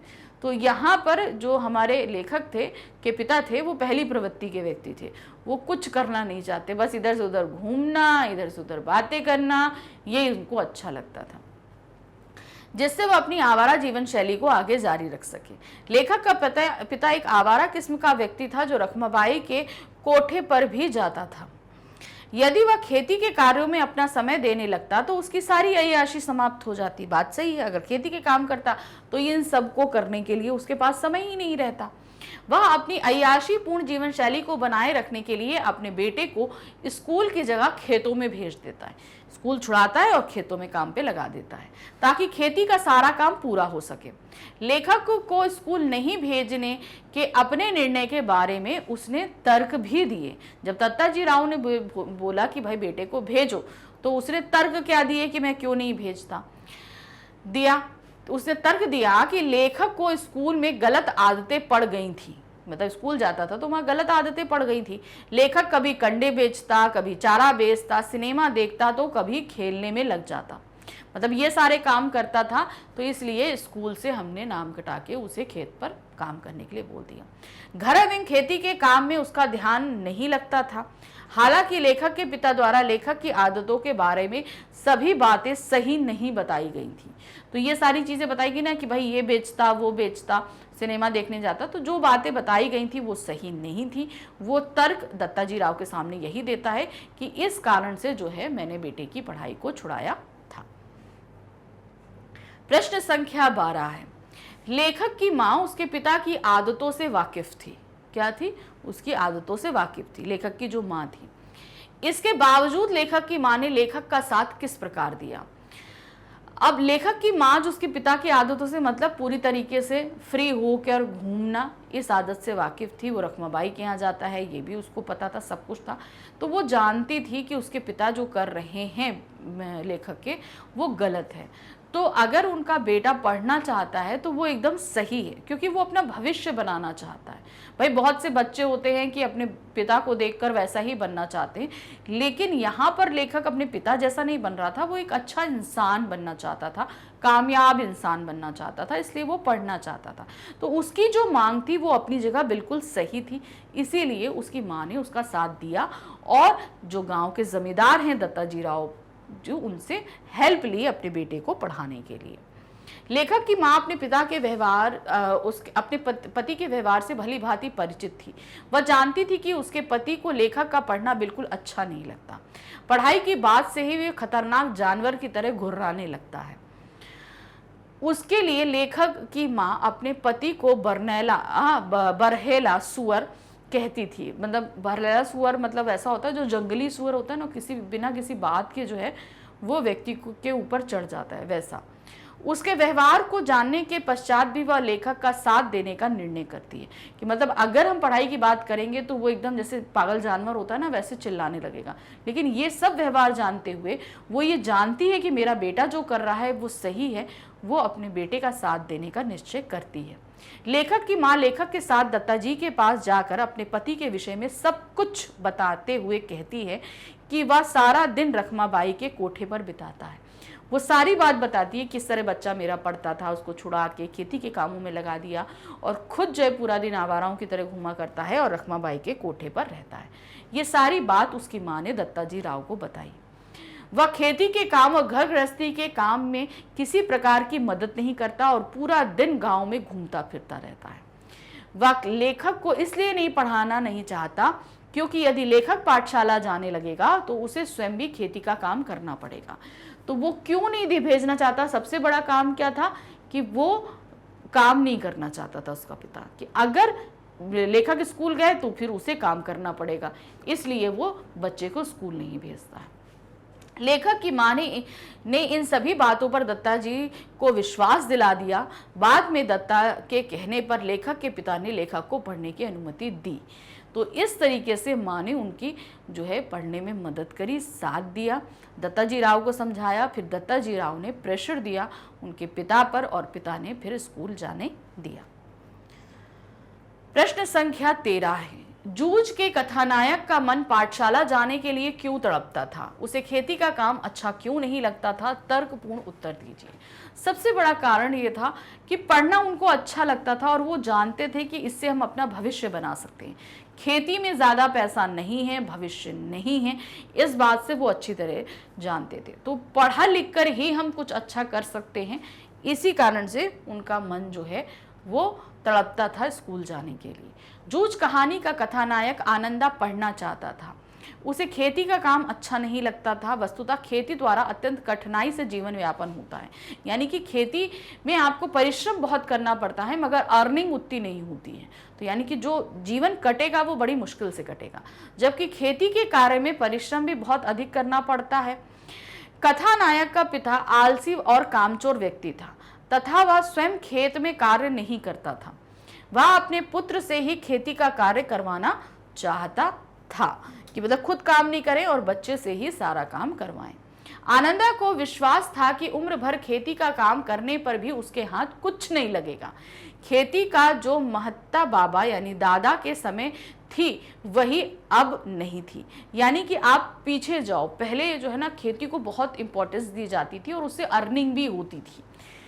तो ये कारण थे खेती करने के तरीके, लोग और सब सारी चीज़ों की वजह से। लेकिन आज इतनी इम्पोर्टेंस खेती को नहीं दी जाती है, यानी कि उतनी अर्निंग भी नहीं हो पाती, इसलिए लोग इम्पोर्टेंस भी नहीं देते हैं। उसे लगता था कि यह खेती हमें विकास की ओर ना बढ़ाकर बल्कि गड्ढे में धकेल रही है, यानी कि हमें इससे आगे चलकर कोई फायदा नहीं होने वाला है। कथानायक सोचता था कि वह पढ़ लिख कर अच्छी नौकरी या कोई व्यवसाय करेगा जिससे वह पर्याप्त धन अर्जित कर सकेगा। वह चाहता था कि धन कमाकर वह कोई अच्छा सा व्यापार करे। इस प्रकार उसके मन में पाठशाला जाने की तीव्र इच्छा उमड़ती थी। तो कारण ये था कि वो जानते थे कि भाई जो खेती में हमें ज़्यादा अर्निंग नहीं होनी, आजकल लोग ज़्यादा इम्पोर्टेंस नहीं देते, तो इसलिए उन्होंने क्या सोचा कि हम अगर पढ़ते हैं तो हम अच्छा कुछ बिजनेस कर पाएंगे, आगे हम अच्छा कुछ कर पाएंगे जिससे हमारी अर्निंग अच्छी होगी और हम अच्छे एक जीवन यापन कर पाएंगे। इसीलिए उनका पाठशाला जाने को मन करता था। प्रश्न संख्या 14 है, जूझ के लेखक की छूटी हुई पढ़ाई फिर से शुरू करने में दत्ता जी राव देसाई के योगदान पर प्रकाश डालिए। पिताजी ने तो खेती के कारण बेटे की छुड़ा दिया, स्कूल जाने के नाम से भी वो चिल्लाते थे, मगर हमारे लेखक तो जाना चाहते थे। तो उन्होंने माँ से मिलकर प्लान किया और दत्ताजी राव के पास पहुँच गए। उन्हें सारी सच्चाई बताई कि ये बात है, मुझे पढ़ने नहीं देते। तो दत्ताजी राव ने फिर उनके पिताजी को बुलाया, उनसे पूछा कि तो पहले अगर डायरेक्टली बोलते तब तो पिताजी गुस्सा हो जाते, माँ पे और बेटे पर तो चिल्ला दौड़ते उनको। तो उन्होंने सीधे बुलाया काम के लिए और फिर बहाने से जो है लेखक भी पहुँचे। पूछा भाई तुम कहाँ पढ़ते हो? तो उन्होंने बोला कि भाई नहीं पढ़ते हैं। क्यों नहीं पढ़ते हो? तो इस बात में फिर उन्होंने पिता पे प्रेशर डाला और बच्चे की पढ़ाई फिर से शुरू करी। तो दत्ताजी का बहुत ज़्यादा योगदान रहा आनंदा की पढ़ाई शुरू कराने में। लेखक जानता था कि वह और उसकी माँ छूटी हुई पढ़ाई फिर से शुरू करने में असमर्थ हैं। मतलब वो दोनों अगर कोशिश करेंगे तो पिताजी कभी तैयार नहीं होंगे। इसलिए उन्होंने दत्ताजी राव देसाई से मदद मांगी। दत्ताजी राव ने लेखक के पिता को बुलाया और धमकाया कि उसके कारण लेखक की पढ़ाई में कोई बाधा नहीं आनी चाहिए। डांटा भी और धमकाया भी कि पढ़ाई करानी है तो करानी है। देसाई जी ने लेखक से कहा कि सवेरे से ही पाठशाला जाने लग और मन लगाकर पढ़ाई कर, किसी भी तरह साल नहीं मारा जाए इसका ध्यान रखना। तो तुरंत ही सामने बोल दिया कि अगली सुबह से तुम पाठशाला जाओ, पूरे मन लगाकर पढ़ाई करो, किसी भी तरह साल ना मारा जाए, मतलब तुम्हारा साल वेस्ट नहीं होना चाहिए, तुम अच्छे से पढ़ाई करो।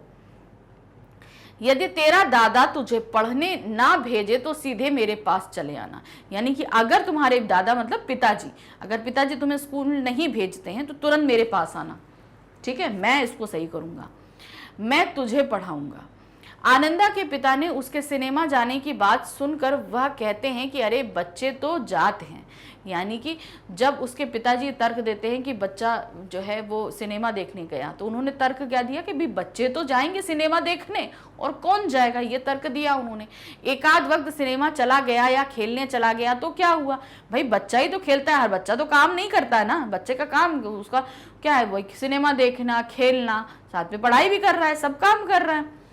इस बात पर पढ़ना लिखना बंद करते हैं क्या? इस प्रकार दत्ताजी के कारण ही लेखक की छूटी हुई पढ़ाई आरंभ हुई।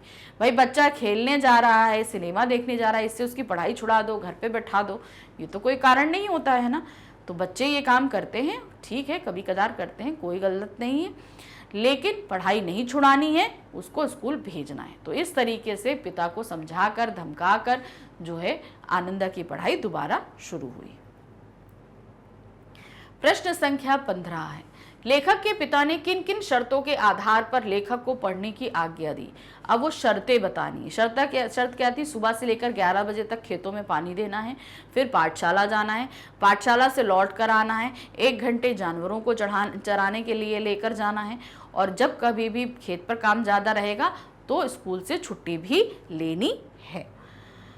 सर्वप्रथम लेखक के पिता चाहते ही नहीं थे कि लेखक आगे की पढ़ाई कर सके। दत्ताजी के कहने से उन्होंने लेखक को पढ़ने की अनुमति तो दे दी, लेकिन बहुत सारी शर्तों के साथ। वे चाहते थे कि लेखक सुबह पाठशाला जाने से पहले खेत में जाकर 11 बजे तक पानी लगाएं। खेतों में पानी लाने का काम होता है ना, वो डेली करना पड़ता है, तो खेतों में जाकर पानी लगाएं, उसके बाद पाठशाला जाए और फिर पाठशाला से आकर घर में बस्ता रखकर खेत में जाए और 1 घंटा भैंस इत्यादि पशुओं को चढ़ाए। मतलब जब स्कूल से आए तो बैग रखे, उसके बाद खेत जाए, खेत में जाकर 1 घंटे तक पशुओं को चराए। भाई पशु भी होते हैं ना, भैंस वगैरह होती हैं, तो उनको चराने के लिए। अगर किसी दिन खेत में अधिक काम हो तो उस दिन पाठशाला से छुट्टी लेकर खेत का सारा काम खत्म करे। खेत में भाई कभी कभी होता है ना, जब कटाई वगैरह होती है, बुआई होती है या जुताई होती है, तो उस दौरान काम ज़्यादा होता है। तो जिस दिन काम ज़्यादा हो तो वो पाठशाला से छुट्टी ले और खेत में हाथ बटाए। लेखक ने अपने पिता की सभी शर्तों को मान लिया। अब वह पढ़ाई के साथ साथ खेत का काम भी करता। इस प्रकार लेखक ने अपने पिता को सम्मान देते हुए अपने पढ़ने की इच्छा को पूरा किया। तो पिता ने जो बात कही वो बातें उन्होंने मानी भी और अपनी पढ़ाई को भी शुरू रखा। तो इस तरीके से सामंजस्य बिठाकर उन्होंने सूझबूझ के साथ अपना काम करा लिया। प्रश्न संख्या 16 है, जूझ कहानी में चित्रित ग्रामीण जीवन का संक्षिप्त वर्णन अपने शब्दों में कीजिए। अब ग्रामीण यानी गांव का जीवन कैसा होता है, इस बारे में आपको बताना होगा, जो हमारे पाठ में भी दिया गया है।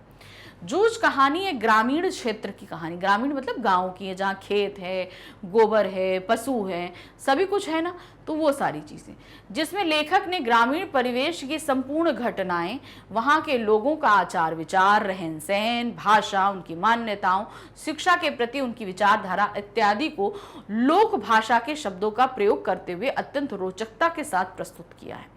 तो गांव में कैसे लोग रहते हैं, कैसे व्यवहार करते हैं, कैसा उनका पहनावा है, ये सभी चीज उन्होंने बहुत अच्छे से बखूबी से व्यक्त करी है। किस प्रकार लेखक के पिता खेती को शिक्षा से अधिक महत्व देकर स्वयं को तो गांव में घूमते फिरते और लेखक से खेती बाड़ी का सारा काम करवाते। तो गांव के लोग जो हैं वो ऐसे भी पढ़ाई को ज्यादा महत्व नहीं देते, अब तो देने लगे हैं, हम पहले की बात बता रहे हैं, नहीं देते थे। पहला मतलब जो पढ़ाई है वो सेकेंडरी होती थी, क्योंकि खेती का काम जो होता है उसमें मैन पावर बहुत लगती है, आपको काम करने के लिए लोग बहुत चाहिए होते हैं। तो घर में जितने लोग हैं उतने सभी लोग खेत में जब काम होता है तो आकर करते हैं। तो मोस्टली लोग जो काम करते तो अनदर किसी चीज़ को इतनी प्रायोरिटी नहीं दी जाती है। तो जैसा कि हमारे लेखक के पिताजी के साथ भी रहा। ग्रामीण संस्कृति के अनुसार गांव में कुछ लोग प्रभावशाली होते हैं जिनकी बात गांव के सभी मानते हैं, जैसे कि यहाँ पे दत्ताजी राव थे। उन्हीं में से एक दत्ताजी राव देसाई हैं, जिनके कहने पर लेखक के पिता ने उसे पाठशाला जाने की अनुमति दी। एक प्रभावशाली व्यक्ति जिसका गांव में सभी द्वारा सम्मान किया जाता है और सभी उसकी बात को मानते हैं, तो इसका हमको यहाँ दत्ताजी राव के रूप में देखने को मिला। कहानी में खेती करना, दिवाली बीत जाने पर महीना भर ईख पेरने पर कोल्हू चलाना, गुड़ की बाजार में बहुतायत, गुड़ के विभिन्न किस्में, पशुओं के गोबर से कंडे बनाना, पशुओं को चराना, पाठशाला में लट्ठे के बने थैले में पुरानी किताबें लेकर जाना, गमछा व धोती में पाठशाला जाना आदि का वर्णन होने से ग्रामीण जीवन का परिवेश स्पष्ट रूप से दिखाई देता है। तो ये जितना भी दिखाया, गांव, पशु, गोबर, गुड़ पेरना, कोल्हू चलाना, ये सब चीज़ें कहाँ होती हैं? ये सब चीज़ें होती हैं गांव में। तो इस पाठ में हमने ये सभी चीज़ों को देखा कि कितनी अच्छी तरीके से लेखक ने पूरे ग्रामीण जीवन को हमारे सामने रखा है। प्रश्न संख्या 17 है, आपके अनुसार आनंदा का आत्मविश्वास कक्षा में किस प्रकार बढ़ा? भाई आनंदा जब पहले दिन गया ना, तो उसके साथ जो जितने भी साथ पढ़ने वाले बच्चों ने था, उसकी धोती खींचना, उसके बैग को छीनना, ये कई ऐसे काम किए जिससे पहले दिन में ही वो बहुत ज़्यादा निराश हो गया। लेकिन अब वो वापस कैसे जाए वहाँ पर जहाँ पर पहले दिन उसके साथ ऐसा बिहेवियर हुआ। अब जाने के लिए अपने आप को तैयार करना, जब हम कहते हैं ना कहीं पे हम जाते हैं पहले दिन और हमारा दिन अच्छा नहीं बीतता, तो दूसरे दिन जाने में हम बहुत हिचकिचाते हैं। तो वही सिचुएशन हमारे लेखक फेस कर रहे थे। पहले दिन गए स्कूल में, उनका दिन अच्छा नहीं बीता, सभी ने उनका मजाक उड़ाया, उनकी धोती खींची, सभी कुछ किया। लेकिन अब अगले दिन उनका आत्मविश्वास कैसे बढ़ा कि वो स्कूल जाएं और वहाँ लेखन वगैरह कार्य करें। आनंदा और बसंत पाटिल कक्षा में अच्छे मित्र बन गए। अब क्या हुआ, स्कूल तो गए, अच्छा दिन नहीं बीता, लेकिन वहीं क्लास में एक अच्छा बच्चा था। वो कौन था? बसंत पाटिल, जो पढ़ने में बहुत अच्छा था। तो उन्होंने उसके साथ दोस्ती करी। कहते हैं ना, आप अच्छे बच्चे के साथ अगर दोस्ती करोगे ना तो आपको सब अच्छाइयाँ उसकी प्राप्त होंगी। तो उन्होंने भी वही किया, उस अच्छे बच्चे के साथ दोस्ती कर ली, यानी कि वसंत पाटिल के साथ। वसंत बहुत ही होशियार लड़का था। आनंदा वसंत की आदतों का अनुसरण करने लगा।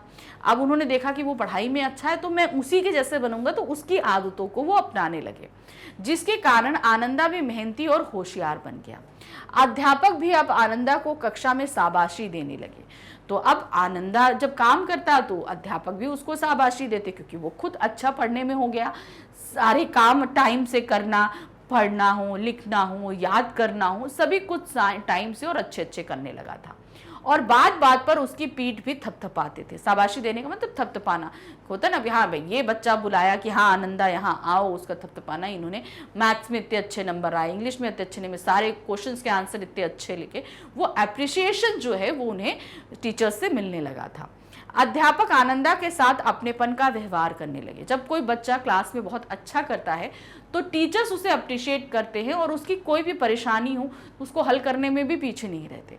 तो ये सारी चीज़ें जो अपनेपन का व्यवहार होता है वो आनंदा के साथ टीचरों का होने लगा था। धीरे धीरे लेखक एवं वसंत पाटिल की दोस्ती गहरी हो गई। वे दोनों एक दूसरे की सहायता से कक्षा में अनेक काम करने लगे। अब दोनों चूंकि अच्छे मित्र थे, पढ़ने में अच्छे थे, तो बहुत सारे कामों को सामूहिक रूप से उनको दिया भी जाता था, तो उन कामों को वो उतने अच्छे से करने भी लगे। वसंत यदि कक्षा में शाबाशी पाने का कोई काम करता तो लेखक भी दूसरे दिन कुछ वैसा ही काम करने की कोशिश करता कि भाई उसको अप्रिसिएशन मिला है तो लेखक चाहता था कि मुझे भी वाहवाही मिले। अगर वसंत ने वो काम किया तो दूसरे दिन वो भी वैसा ही काम करता था। लेखक की लगन एवं एकाग्रता से प्रभावित होकर अध्यापक उसे उसके नाम से पुकारने लगे। अब उसकी एक आइडेंटिफिकेशन, बहुत सारे बच्चे होते हैं क्लास में, आपकी आइडेंटिफिकेशन बनती है आपके कामों की वजह से, तो उसके नाम से पुकारना मतलब उसने अपना एक वजूद अपनी क्लास में बना लिया था। इससे कक्षा में आनंदा का आत्मविश्वास बढ़ने लगा। जब हम कहीं पर अच्छा काम करने लगते हैं तो क्या होता है, हमारा आत्मविश्वास बढ़ता है ना, हम उस काम को और अच्छे से करते हैं।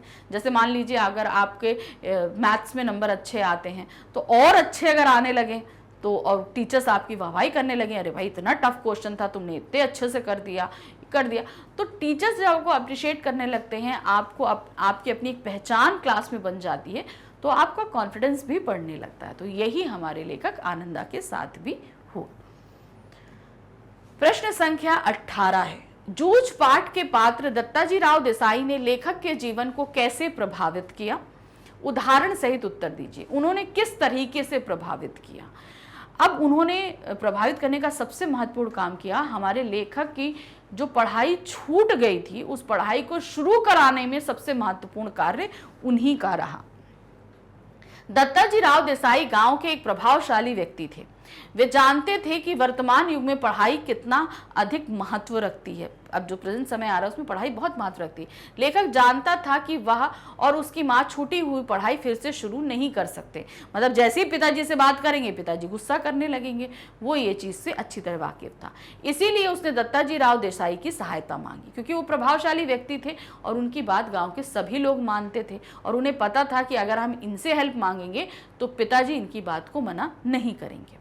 दत्ताजी राव ने लेखक के पिता को बुलाया और धमकाया कि उसके कारण लेखक की पढ़ाई में कोई बाधा नहीं आनी चाहिए। इस प्रकार दत्ताजी राव के कारण ही लेखक की छूटी हुई पढ़ाई आरंभ हो पाई। अतः दत्ताजी राव ने लेखक के जीवन को प्रभावित किया। तो सबसे बड़ा काम जिसकी वजह से उनकी पहचान बढ़ी, पढ़ाई, उसको शुरू करने का काम किसने किया?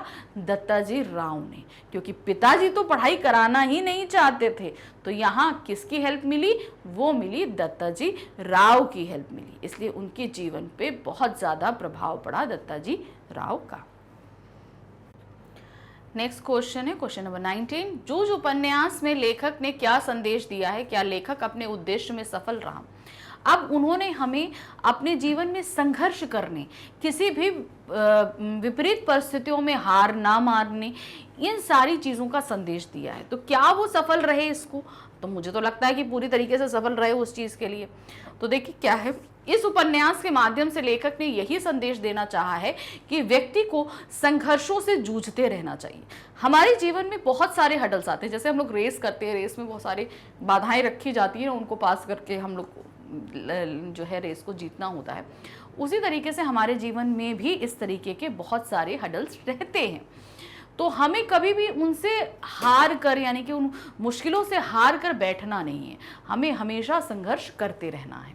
समस्याएं तो जीवन में आती रहती हैं, इन समस्याओं से भागना नहीं चाहिए बल्कि इनका मुकाबला करना चाहिए। इसके लिए आत्मविश्वास का होना जरूरी है। बिना आत्मविश्वास के व्यक्ति संघर्ष नहीं कर सकता। जो व्यक्ति संघर्ष करता है उसे एक ना एक दिन सफलता अवश्य मिलती है। संघर्ष करना तो मानव की नियति है। तो यहाँ पर क्या दिया कि जब हम संघर्ष करते हैं तो हम कुछ अचीव करते हैं। जब हम अचीव करते हैं तो जाहिर सी बात है, जब हम संघर्ष करेंगे तो जो भी जिस चीज़ के लिए संघर्ष कर रहे हैं वो हमें प्राप्त होगा। जब प्राप्त होगा हमारे अंदर आत्मविश्वास बढ़ेगा, जैसे हुआ। तो बिना आत्मविश्वास के व्यक्ति संघर्ष नहीं कर सकता। तो हमारे अंदर कॉन्फिडेंस होना चाहिए, हमें संघर्ष करना चाहिए और उसी मेहनत को हम आगे चलकर प्राप्त कर सकते हैं, एक अच्छा जीवन पा सकते हैं। जैसा कि क्योंकि संघर्ष करना हमारी नियति है। हम ये बोले कि हमको हर एक चीज़ बैठे बैठाए मिल जाएगी तो ये पॉसिबल नहीं है। जब तक हम अपने माँ बाप की छत्र छाया में रहते हैं हमको हर चीज़ बहुत आसानी से मिल जाती है, लेकिन उसके बाद जब जीवन में हम खुद संघर्ष करने उतरते हैं तो हमें बहुत सारी चीज़ों के लिए मतलब अपने जीवन में पाने के लिए संघर्ष करना पड़ता है। इसलिए इससे हमें कभी भी पीछे नहीं भागना चाहिए। प्रत्येक व्यक्ति किसी न किसी रूप में जीवन भर संघर्ष करता है। यदि संघर्ष नहीं किया तो मानव जीवन एकाकी और नीरस बन जाता है, यानी कि तब हमारे जीवन में कुछ रहेगा ही नहीं, मिलेगा ही नहीं, तो नीरस तो रहेगा ही ना। जब हम स्ट्रगल करते हैं तो हम खुद भी फिट रहते हैं, हमारा मेंटली फिट रहते हैं, चीज़ों से हमें तालमेल बिठाना आता है, चीज़ें हमको मिलती हैं, तो बहुत चीज़ जो हम संघर्ष करते हैं तो हम अपने जीवन में बहुत कुछ अचीव करते हैं। इन संघर्षों से जूझकर व्यक्ति सफलता के ऊंचे शिखर पर पहुंच सकता है। लेखक का जीवन भी बहुत संघर्षशील रहा। इन संघर्षों से दो चार होकर ही उसने जीवन के उद्देश्य को प्राप्त कर लिया। इस तरह हम कह सकते हैं कि लेखक अपना उद्देश्य प्रस्तुत करने में सफल रहा। तो इस कहानी के माध्यम से जो उद्देश्य उन्होंने रखा, उन्होंने जो संदेश दिया कि हमें अपने जीवन में संघर्ष करना चाहिए और संघर्ष करके हम बहुत अच्छी चीज़ों को अचीव कर सकते हैं, अपने जीवन में सफल बन सकते हैं, ये चीज़ उन्होंने दिखाई और मेरे हिसाब से वो सफल भी रहे, क्योंकि हमें ये सारी चीज़ें पता चली कि भाई जब तक हम स्ट्रगल नहीं करते, अब जैसे है, अब आप कोई चैप्टर है, आप बिना पढ़े चाहो कि आप एग्जाम में जाकर लिख दो तो पॉसिबल नहीं है। पहले आपको उसको पढ़ना पड़ेगा, समझना पड़ेगा, तब कहीं जाके आप उसे एग्जाम में लिख सकते हो। जब आपने समझा ही नहीं तो कैसे? उसी तरह आपने अपने जीवन में संघर्ष किया ही नहीं तो आप कोई चीज़ कैसे अचीव कर पाओगे? कर ही नहीं पाओगे। प्रश्न संख्या 20 है, जूझ कहानी में पिता को मनाने के लिए मां और दत्ताजी राव की सहायता से एक चाल चली गई। क्या ऐसा कहना ठीक है? क्यों? तो जाहिर सी बात है, अगर चाल चली गई तो जाहिर सी बात है अच्छे के लिए चली गई, है ना। उससे एक अच्छा काम ही हुआ, किसी का भला ही हुआ। तो अगर ये कहा जाए कि चाल चली जाए तो मुझे नहीं लगता कि ये गलत है, क्योंकि इसको एक तिगड़म लगाना भी कह सकते हैं। लेखक का मन पाठशाला जाने के लिए तड़पता था। उसके पिता ने खेती के काम के बहाने स्कूल जाने से रोक दिया था कि भाई खेत में बहुत काम होता है, तुम स्कूल छोड़ो और खेत पे काम करो, क्योंकि ये तब की बात है, तब आप समझ लीजिए तब पढ़ाई को इतनी प्रायोरिटी नहीं दी जाती थी। पहला प्रायोरिटी क्या होता था, भाई घर में खेती है उसका काम करो। तो जब पढ़ाई को इतना तवज्जो नहीं दी जाती थी तो उनके पिता ने भी यही किया, छोड़ो पढ़ाई, घर में काम करो। लेकिन यहाँ उनका उद्देश्य दूसरा था। उनका उद्देश्य ये था कि वो खुद फ्री रहना चाहते थे। माँ और बेटा पिता को नहीं मना सकते थे, क्योंकि वो उनका जैसा बिहेवियर था, गुस्सैल बिहेवियर, इस वजह से ये दोनों उनको नहीं मना सकते थे कि पढ़ाई दोबारा शुरू हो। अब उनके पास अंतिम उपाय दत्ताजी राव थे, जो गांव में सर्वाधिक प्रभावशाली थे। माँ और बेटा उनके पास जाकर पिता की शिकायत करते हैं। वे पिता के बारे में झूठ भी बोलते हैं। दत्ताजी राव ने लेखक के पिता को बुलाकर बेटे की पढ़ाई के संबंध में डांट लगाई तथा उसे स्कूल भेजने का आदेश दिया। तो माँ बेटे ने जाके पिता की शिकायत दत्ताजी राव से लगाई, क्योंकि वो एक गांव के सम्माननीय व्यक्ति थे और वो जो हैं हेल्प कर सकते थे इनकी।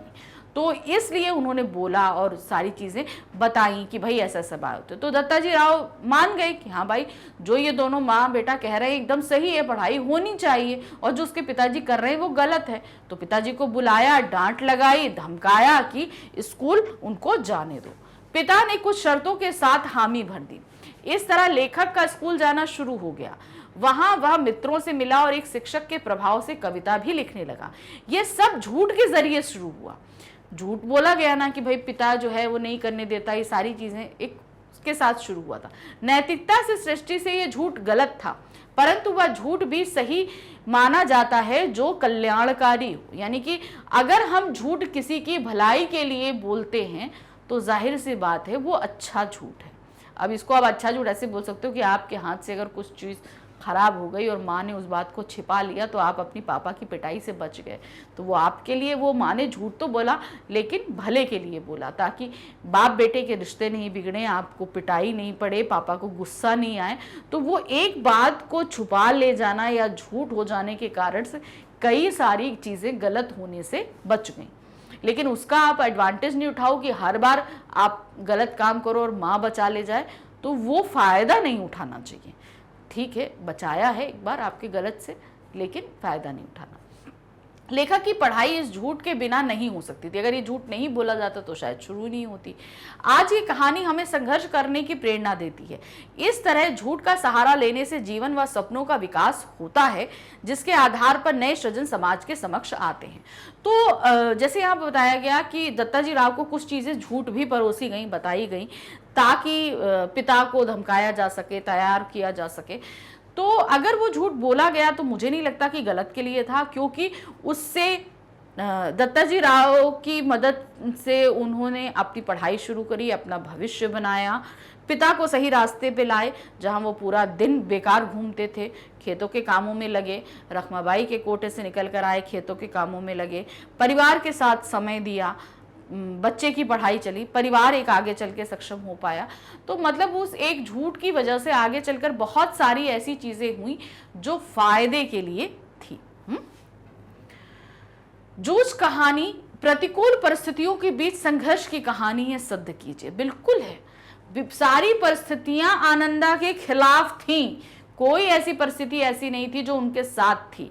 उनकी पढ़ाई हो, स्कूल में हो, उनका इतना साझा संघर्ष करना है, पढ़ाई के साथ साथ खेतों में काम करना है, सभी कुछ उनके संघर्ष की कहानी को ही बयां करती है। तो ये कहानी एक तरीके से हम कहेंगे कि प्रतिकूल परिस्थितियों में भी आपको संघर्ष करने की प्रेरणा देती है। जो विपरीत परिस्थितियां हैं उनमें से हमें जूझकर अपने लक्ष्य को प्राप्त करने की प्रेरणा देती है। ये कहानी एक किशोर के देखे और भोगे ग्राम्य जीवन की यथार्थ की ज्ञाता है। यानी एक बच्चे ने एक ऐसा ग्रामीण जीवन भोगा है, जिया है, जिसकी एकदम सच्ची कथा हमारे सामने प्रस्तुत है। इस कहानी में एक किशोर को पिता के तानाशाही रवैये के कारण खेती में लगना पड़ा। उसका मन पाठशाला के लिए तड़पता था, वह परिस्थितियों से जूझता है। यह एक किशोर के देखे और भोगे गए आमवाई जीवन के खुरदरे यथार्थ और परिवेश को विश्वसनीय ढंग से प्रतिबिंबित भी करता है। तो मतलब ये जो उस बच्चे ने भोगा, जो चीजें हुई, उस सभी चीजों को निकालकर हमारे सामने रखा है कि कैसे एक बच्चा जो है, छोटा बच्चा, अब देखिए अगर कोई बच्चा क्लास 4th में पढ़ता है तो कितने साल का होगा, 8-9 साल का होगा, ठीक है ना उसको इतनी समझ है, उसके बावजूद वो खेतों में काम कर रहा है, सारी चीज़ों को कर रहा है, उसके बावजूद उसकी इच्छा पढ़ने के लिए, जिसके लिए वो इतनी जगत लगाता है, तैयार होता है, फिर स्कूल में झेलता है। तो मतलब एक 8-9 साल का बच्चा कितना संघर्ष झेल रहा था, ये हमें पूरे तौर पर, और ऐसा नहीं है कि ये काल्पनिक है, ये सच चीज़ है, वास्तविकता है जो हमारे सामने रखी गई है। कथानायक शिक्षा प्राप्त करने के लिए कई स्तर पर जूझता है। पहले वह घर में संघर्ष करता है, इसके बाद स्कूल में भी उसे पढ़ाई के लिए जूझना पड़ता है। तो पहले तो घर में ही उसको पढ़ाई नहीं कराई जाती, फिर उसके बाद उसके लिए जूझ कर किसी तरह पढ़ाई के लिए तैयार होता है, तो होता है स्कूल जाता है, तो स्कूल में भी उसकी ज़्यादा मजाक उड़ाया जाता है, सब कुछ होता है। सॉरी, आर्थिक संकट में भी उसे परेशानी उठानी पड़ती है। इन सब संघर्षों के बावजूद वह पढ़ाई जारी रखता है। वह कविता पाठ करने लगता है, गणित में भी अव्वल था, इस कारण सभी उसे आनंद कहने लगते हैं। पहले आनंद नाम होता है, अच्छे से कविता करता है, अच्छे से, तो सब उसे आनंदा से आनंद कहने लगते हैं। लेखक ने आत्मकथा में अपने जीवन के संघर्ष को व्यक्त किया है। यह कहानी प्रतिकूल परिस्थितियों में संघर्ष की कहानी है। कथानायक को अंत में अपने संघर्ष में सफलता मिलती है। तो यहाँ पर इस कहानी में दिखाया गया है कि छोटे से उसने कितना संघर्ष झेला, पढ़ने से लेकर स्कूल में, खेतों में काम करने, कविता वाचन, इन सभी में उसने संघर्ष किया और संघर्ष करके एक सफल व्यक्ति बना। तो ये पूरी कहानी जो है वो प्रतिकूल परिस्थितियों में संघर्ष करने की कहानी है, और साथ ही हम संघर्ष करके सफलता प्राप्त कर सकते हैं, ये संदेश भी देती है। प्रश्न संख्या 20 है, जूझ कहानी आधुनिक किशोर किशोरियों को किन जीवन मूल्यों की प्रेरणा दे सकती है, सोदाहरण स्पष्ट कीजिए।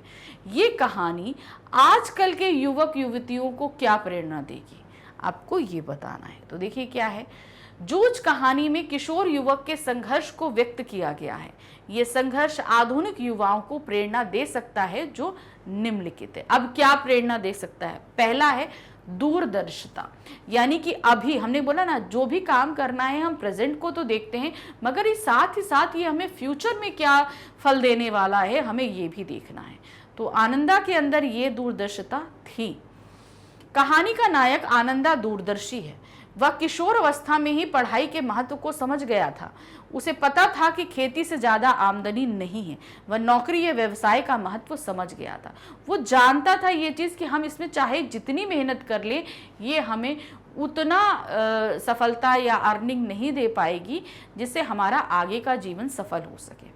तो इसीलिए उसने पढ़ाई को महत्व दिया कि हम पढ़ाई करेंगे तो आगे चल के हम कोई नौकरी या व्यवसाय करके अपने जीवन में ज़्यादा अर्निंग कर सकते हैं और एक अच्छा जीवन व्यतीत कर सकते हैं। दूसरा है मेहनती। आनंदा बेहद मेहनती था। वह खेत में कठोर मेहनत करता था तथा पढ़ाई में भी अव्वल था। वह प्रेरणा नए युवा को ले सकती है। मतलब मेहनती था, पढ़ाई भी करना, खेती में काम भी करना, सभी कुछ करना। तो ये उनकी मेहनत को प्रकट करता है कि अगर कोई बच्चा इतना मेहनती है तो ये हमें आज के बच्चों में नहीं। आज के बच्चे तो इतने सुकुमार होते, थोड़ा सा कुछ किया और को मतलब पढ़ गए। तो ये उनको प्रेरणा लेनी चाहिए और अच्छे से करना चाहिए। तीसरा है संघर्षशीलता। आधुनिक किशोर किशोरियां कम संघर्ष में सफलता अधिक चाहते हैं। आनंदा ने पढ़ाई, खेती, स्कूल, समाज, हर जगह प्रतिकूल परिस्थितियां होते हुए भी सफलता पाई। उसका संघर्ष प्रेरक है। तो मतलब क्या है, उन्होंने हर परिस्थिति में संघर्ष किया। तो ये संघर्षशीलता की प्रेरणा आज का युवा ले सकता है कि हम आज जो है ना, कम मेहनत के ज़्यादा चीज़ें पाना चाहते हैं। जब तक हम संघर्ष नहीं करेंगे, हमें जो चीज़ें मिल रही हैं वो ज़्यादा स्टेबल नहीं रहेंगी। आज हैं, कल नहीं रहेंगी। अगर आप चाहते हैं कि आपको जो चीज़ प्राप्त हो रही है वो ताउम्र आपके साथ रहे, तो उसे हमेशा आसान तरीकों से अच्छा है कि संघर्ष करके, मेहनत करके आप पाएं। चौथा है अभ्यास, यानी कि प्रैक्टिस। आनंदा पढ़ाई में बेहद ध्यान देता था। कविता का अभ्यास वह भैंस की पीठ पर, पत्थर पर, खेतों में हर जगह करता था। गणित में भी वह बेहद होशियार था। नए विद्यार्थी अभ्यास का पाठ ले सकते हैं। प्रैक्टिस, किसी भी चीज की प्रैक्टिस जरूरी होती है। अब इसको आप ऐसे समझो, बहुत ही अच्छा तरीका बता रही हूँ। आपकी मम्मा खाना बहुत अच्छा बनाती है, ये तो मानते हो। पूरी दुनिया में सबसे अच्छा खाना आपकी मम्मा बनाती है, ठीक है। तो क्या मम्मा ने एक ही बार में खाना सीख लिया होगा? नहीं ना। अब ये बात आपको पता करनी है तो आपको अपनी नानी से बात करनी पड़ेगी, है ना, कि नानी मम्मा ने खाना बनाना कैसे सीखा। मम्मा ने जब पहली बार खाना बनाया तो कैसा बना, क्या हुआ। फिर धीरे धीरे जब उन्होंने खाना बनाया तो इतना टेस्टी खाना वो बनाने लगी कि आज इतना टेस्टी बनाती है कि आपको पूरी दुनिया में सबसे अच्छा खाना अपनी मम्मा का लगता है, होता है ना। तो मम्मा ने भी ये सारी चीज़ें एक बार में नहीं सीखी। उन्होंने धीरे धीरे हर एक चीज़ की प्रैक्टिस करी है, तब वो आज जाकर इतना परफेक्ट हुई है। तो वही चीज़ हमारे अंदर होती है। हम लोग मैथ्स करते हैं, मैथ्स में कोई भी एक सवाल आपने सम किया तो क्या आपको एक बार में आ जाता है? उसकी प्रैक्टिस करनी पड़ती है। तो यही आनंदा के साथ हुआ। आनंदा ने भी हर एक चीज़ की प्रैक्टिस करी। अब वो लोग क्या कविता होते थे, कविता खाली बोल के नहीं, उसको भैंस की पीठ पे लिखते थे, खेत में जो है पत्थरों पे लिखते थे, खेत में गाते रहते थे। तो ये प्रैक्टिस करते थे। मैथ्स में अच्छे हुए क्यों? क्योंकि मैथ्स को बसंत पाटिल के साथ वो प्रैक्टिस करते थे। तो इसलिए धीरे धीरे वो क्या हुआ, प्रैक्टिस करते गए और ये अच्छे बनते गए। नेक्स्ट क्वेश्चन है, जूझ कहानी का नायक किन परिस्थितियों में अपनी पढ़ाई जारी रख पाता है? अगर उसकी जगह आप होते तो उन विषम परिस्थितियों में किस प्रकार अपने सपने को जीवित रखते? तो हमने ये तो देखा, आनंदा के पास जो परिस्थितियां थी वो इतनी ज्यादा विपरीत थी कि कोई भी व्यक्ति होता तो उसे बहुत ज्यादा संघर्ष करना पड़ता। अगर आप इस जगह होते तो आप इन परिस्थितियों का सामना किस तरीके से करते और कैसे अपनी पढ़ाई को चालू रख पाते, ये आपको अपने तरीके से बताना है, ठीक है। तो आप यहाँ पर सबके अपने अपने अलग मत हो सकते हैं। कोई किसी तरीके से सोचता है, कोई किसी तरीके से। लिखने के तरीके को हम आपको बता सकते हैं। देखिए क्या है, जो उस कहानी के नायक के सामने संकट था, उसके पिता के लिए खेती ही सब कुछ था। शिक्षा की वह निरर्थक मानते थे, मतलब खेती करो उसी में सब कुछ है, शिक्षा बेकार चीज है, ऐसा उनके पिता का मानना था। उसने लेखक का स्कूल जाना बंद करवा दिया क्योंकि वे खेती व पशु चराने के काम उससे करवाना चाहते थे। लेखक व उसकी मां पढ़ाई के बारे में उससे बात करते डरते थे क्योंकि वो गुस्सा करते थे। उन्होंने दत्ताजी राव के जरिए अपनी बात मनवाई। पिता ने खेती के काम करने की शर्त पर स्कूल भेजने की मंजूरी दी। ठीक है, हम स्कूल भेजेंगे लेकिन साथ में खेती में काम करने की भी अपनी एक वो रहेगा, जो तुम्हें ये सारे काम करने हैं और तुम साथ साथ में पढ़ाई कर सकते हो। ये कुछ शर्तें उन्होंने रख दी। स्कूल में लेखक अपनी उम्र के हिसाब से छोटी कक्षा में था। शरारती बच्चे उसका मजाक उड़ाते थे।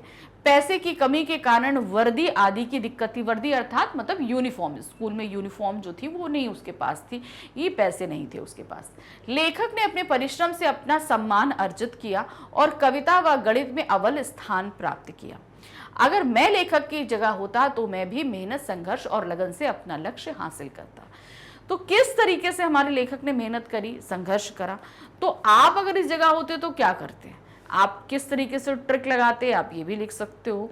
कैसे संघर्ष मेहनत करके आप भी अपनी पढ़ाई करते। तो हमको लगता है कि कोई भी व्यक्ति होता तो पढ़ाई के महत्व को हम सभी जानते हैं और बिल्कुल ही कोशिश करते कि हम पढ़ाई हम कर सके, हम पूरी तरीके से इसमें करने की कोशिश करते। प्रश्न संख्या 22 है, लेखक का पाठशाला में पहला अनुभव कैसा रहा? जब पहले दिन स्कूल पहुंचा ना, तो बच्चों ने उसको बहुत ज़्यादा परेशान किया था। उसकी धोती खींचना, उसका बैग खोल देना, सभी कुछ किया था। तो वही आपको पहला अनुभव यहाँ बताना है। लेखक फिर से 5वीं कक्षा में जाकर बैठा। भाई जब उसने छोड़ा था तब भी 5वीं में था और फिर से वो 5वीं, तो जाहिर सी बात है अपनी उम्र के हिसाब से छोटी कक्षा में था वो। वहां उसे पुनः नाम लिखवाने की जरूरत नहीं पड़ी। 5वीं नापास की टिप्पणी उसके नाम के आगे लिखी हुई थी। तो जैसे बच्चे बुलाते 5वीं नापास, 5वीं नापास, ये बात सभी बच्चे उसके नाम के आगे बोल रहे थे।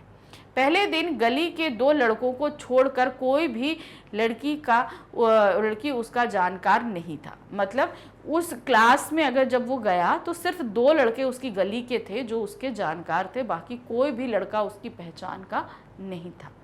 लेखक को बहुत बुरा लगा। वह सोचने लगा कि उसे अब उन लड़कों के साथ बैठना पड़ेगा जिन्हें वह मंदबुद्धि समझता था। यानी कि जो उससे छोटे बच्चे थे वो अब उसके बराबर में थे। तो लेखक को बहुत बुरा लग रहा था कि मुझसे छोटी उम्र के बच्चों के साथ मैं बैठ रहा हूँ और जिन्हें मैं बहुत कम अक्ल समझा करता था उनके साथ भी। तो ये लेखक को सोचकर अच्छा नहीं लग रहा था। उसके साथ ही सभी लड़कों को आगे की कक्षाओं में चले गए थे। तो उसके साथ के 5वीं क्लास के जितने थे वो आगे चले गए थे, इसलिए वह कक्षा में स्वयं को बहुत अकेला महसूस कर रहा था क्योंकि उसके पहचान का कोई नहीं था, साथ का नहीं था। इससे पहला अनुभव पहले दिन का उसका अच्छा नहीं रहा था।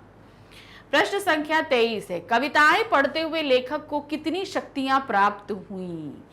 कविताएं उसको बड़ा अच्छा लगता था पढ़ना, तो उसे किस किस तरह की शक्तियां कविता पढ़ने से प्राप्त होती थी? लेखक बताता है कि कविताएं पढ़ते हुए अथवा कविताओं के साथ खेलते हुए उसे 2 बड़ी शक्तियां प्राप्त हुई। पहली, लेखक को ढोर पर चलते हुए अकेलापन और उबाऊपन महसूस होता था, लेकिन कविताएं पढ़ने से लेखक का ये उबाऊपन बिल्कुल दूर हो गया। तो जब वो जानवरों को चराने के लिए जाता था ना, तो भाई जानवरों का काम है चरना, अपन क्या करेंगे? अपन तो बैठे रहेंगे ना। अब मान लीजिए मैं हूं, मैं अगर जानवर चराने जाऊंगी तो क्या होगा? जानवर को छोड़ दिया खेत में, वो चर रहे हैं, हम क्या करेंगे? हम तो बोर हो रहे हैं, है ना। पहले मोबाइल तो होता नहीं था कि अपन मोबाइल देखें ना, तो हम क्या होंगे, हमको बोरियत लगेगी। लेकिन जब इन्होंने कविताएं करनी शुरू कर दी तो क्या हुआ, वो अकेलापन उनके लिए बहुत क्रिएटिव टाइम हो गया। उस दौरान वो नई कविताओं की रचना करने लगे थे, कविताओं का वाचन करने लगे थे, चीज़ों को लर्न करने लगे थे। तो इस तरीके से वो अकेलापन जो उनके लिए जो होता था, अकेलापन बहुत उबाऊ लगता था उस टाइम, वो बहुत उनके लिए उपयोगी हो गया। लेखक अपने आप से खेलने लगा। लेखक को ऐसा लगने लगा कि यदि वह अकेला रहे तो ही अच्छा है, क्योंकि अकेले रहने से वह ज़्यादा कविताएं लिख सकता है।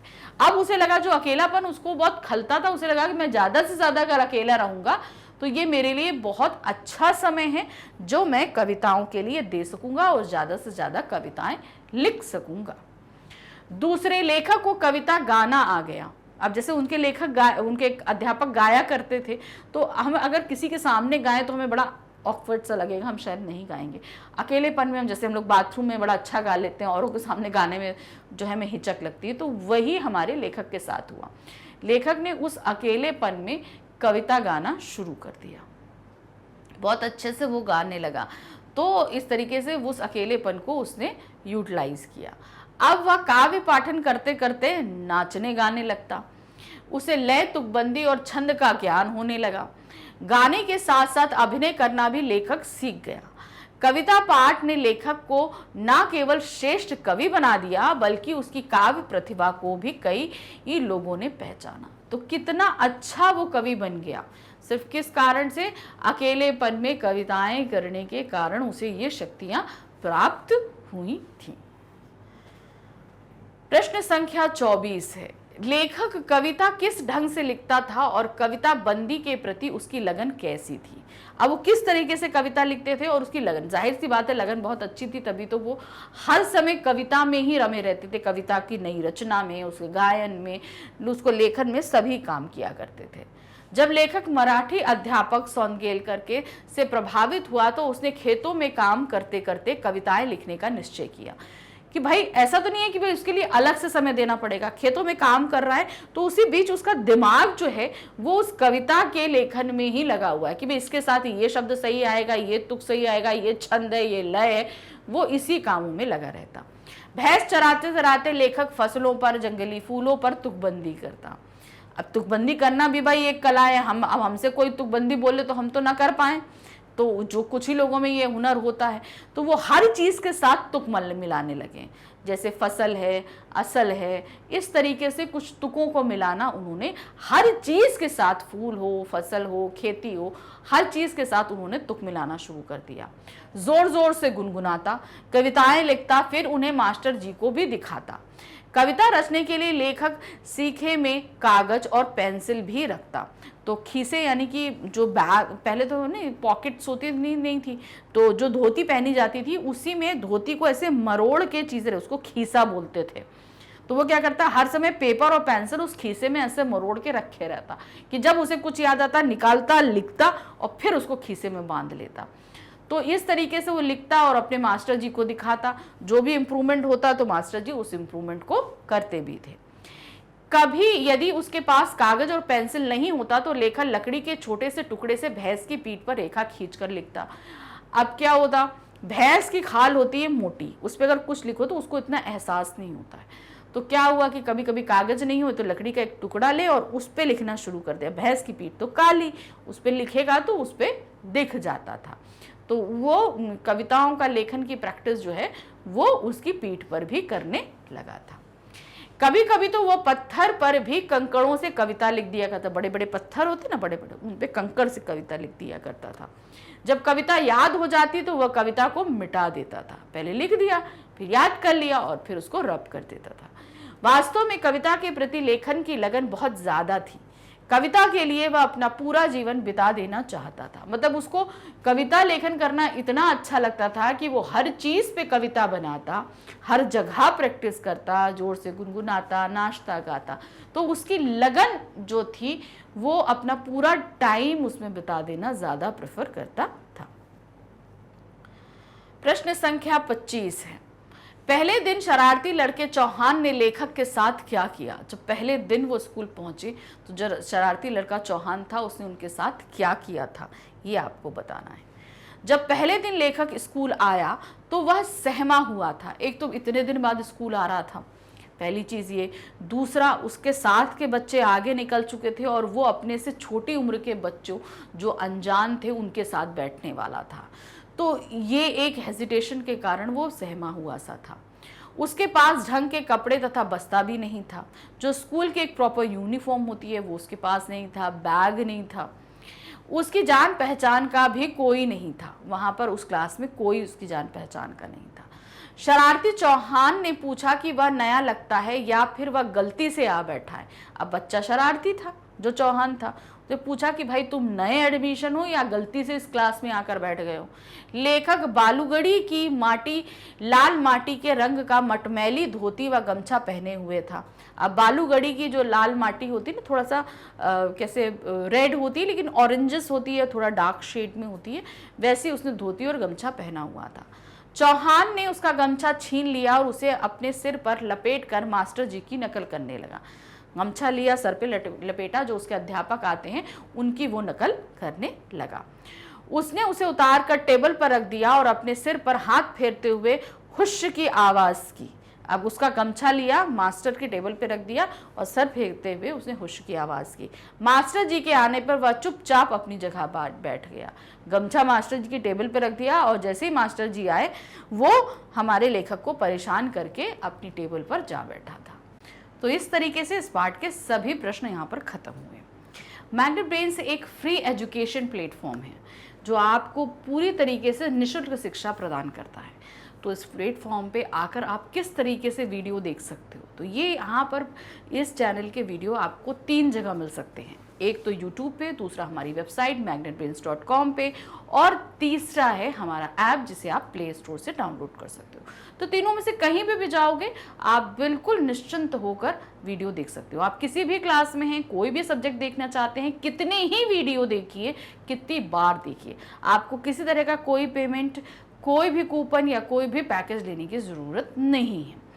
यहाँ पर अब आपको वीडियो मिलेंगे कैसे, लेकिन यहाँ पर जैसे हम लोग ऑनलाइन पढ़ते हैं ना, तो हम लोग को पहले हम लोग टॉपिक या चैप्टर डालते हैं, फिर सर्च करते हैं, फिर उसमें पढ़ते हैं, फिर उसके बाद कनेक्टिंग टॉपिक को सर्च करते हैं, फिर पढ़ते हैं। तो ये एक बहुत लंबा जो है प्रोसीजर होता है जिसमें हम बहुत फंस के रह जाते हैं।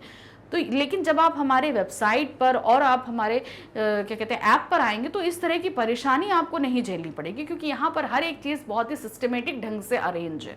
जैसे कि हम लोग बुक ओपन करते हैं, हर एक चीज़ हमें एक स्टेप बाय स्टेप मिलती है, वैसे यहाँ पे भी आपको सारी चीज़ें बहुत ही अरेंज मिलेंगी। यहाँ पर आकर आप अपना पहले मीडियम सेलेक्ट करें, आप इंग्लिश मीडियम में, हिंदी मीडियम में या किसी भी बोर्ड में सेलेक्ट करते ही आपके सामने सारी क्लासेस होंगी। अपनी क्लास सेलेक्ट करिए, फिर सब्जेक्ट सेलेक्ट कीजिए, फिर बुक सेलेक्ट कीजिए। बुक सेलेक्ट करते ही आपके सामने बुक के सारे चैप्टर्स हैं, जो भी चैप्टर आपको पढ़ना है क्लिक करिए। क्लिक करते ही सारे पैटर्न आपके सामने हैं।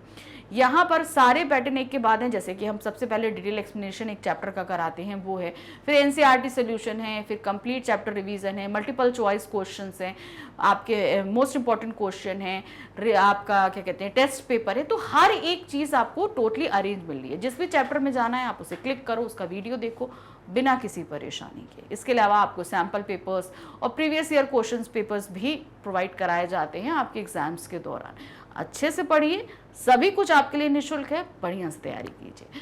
तो अभी हमारी वेदांत बुक का और भी चैप्टर बाकी है, तो लेकर फिर से मिलेंगे नेक्स्ट वीडियो में। Thank you for watching, bye bye.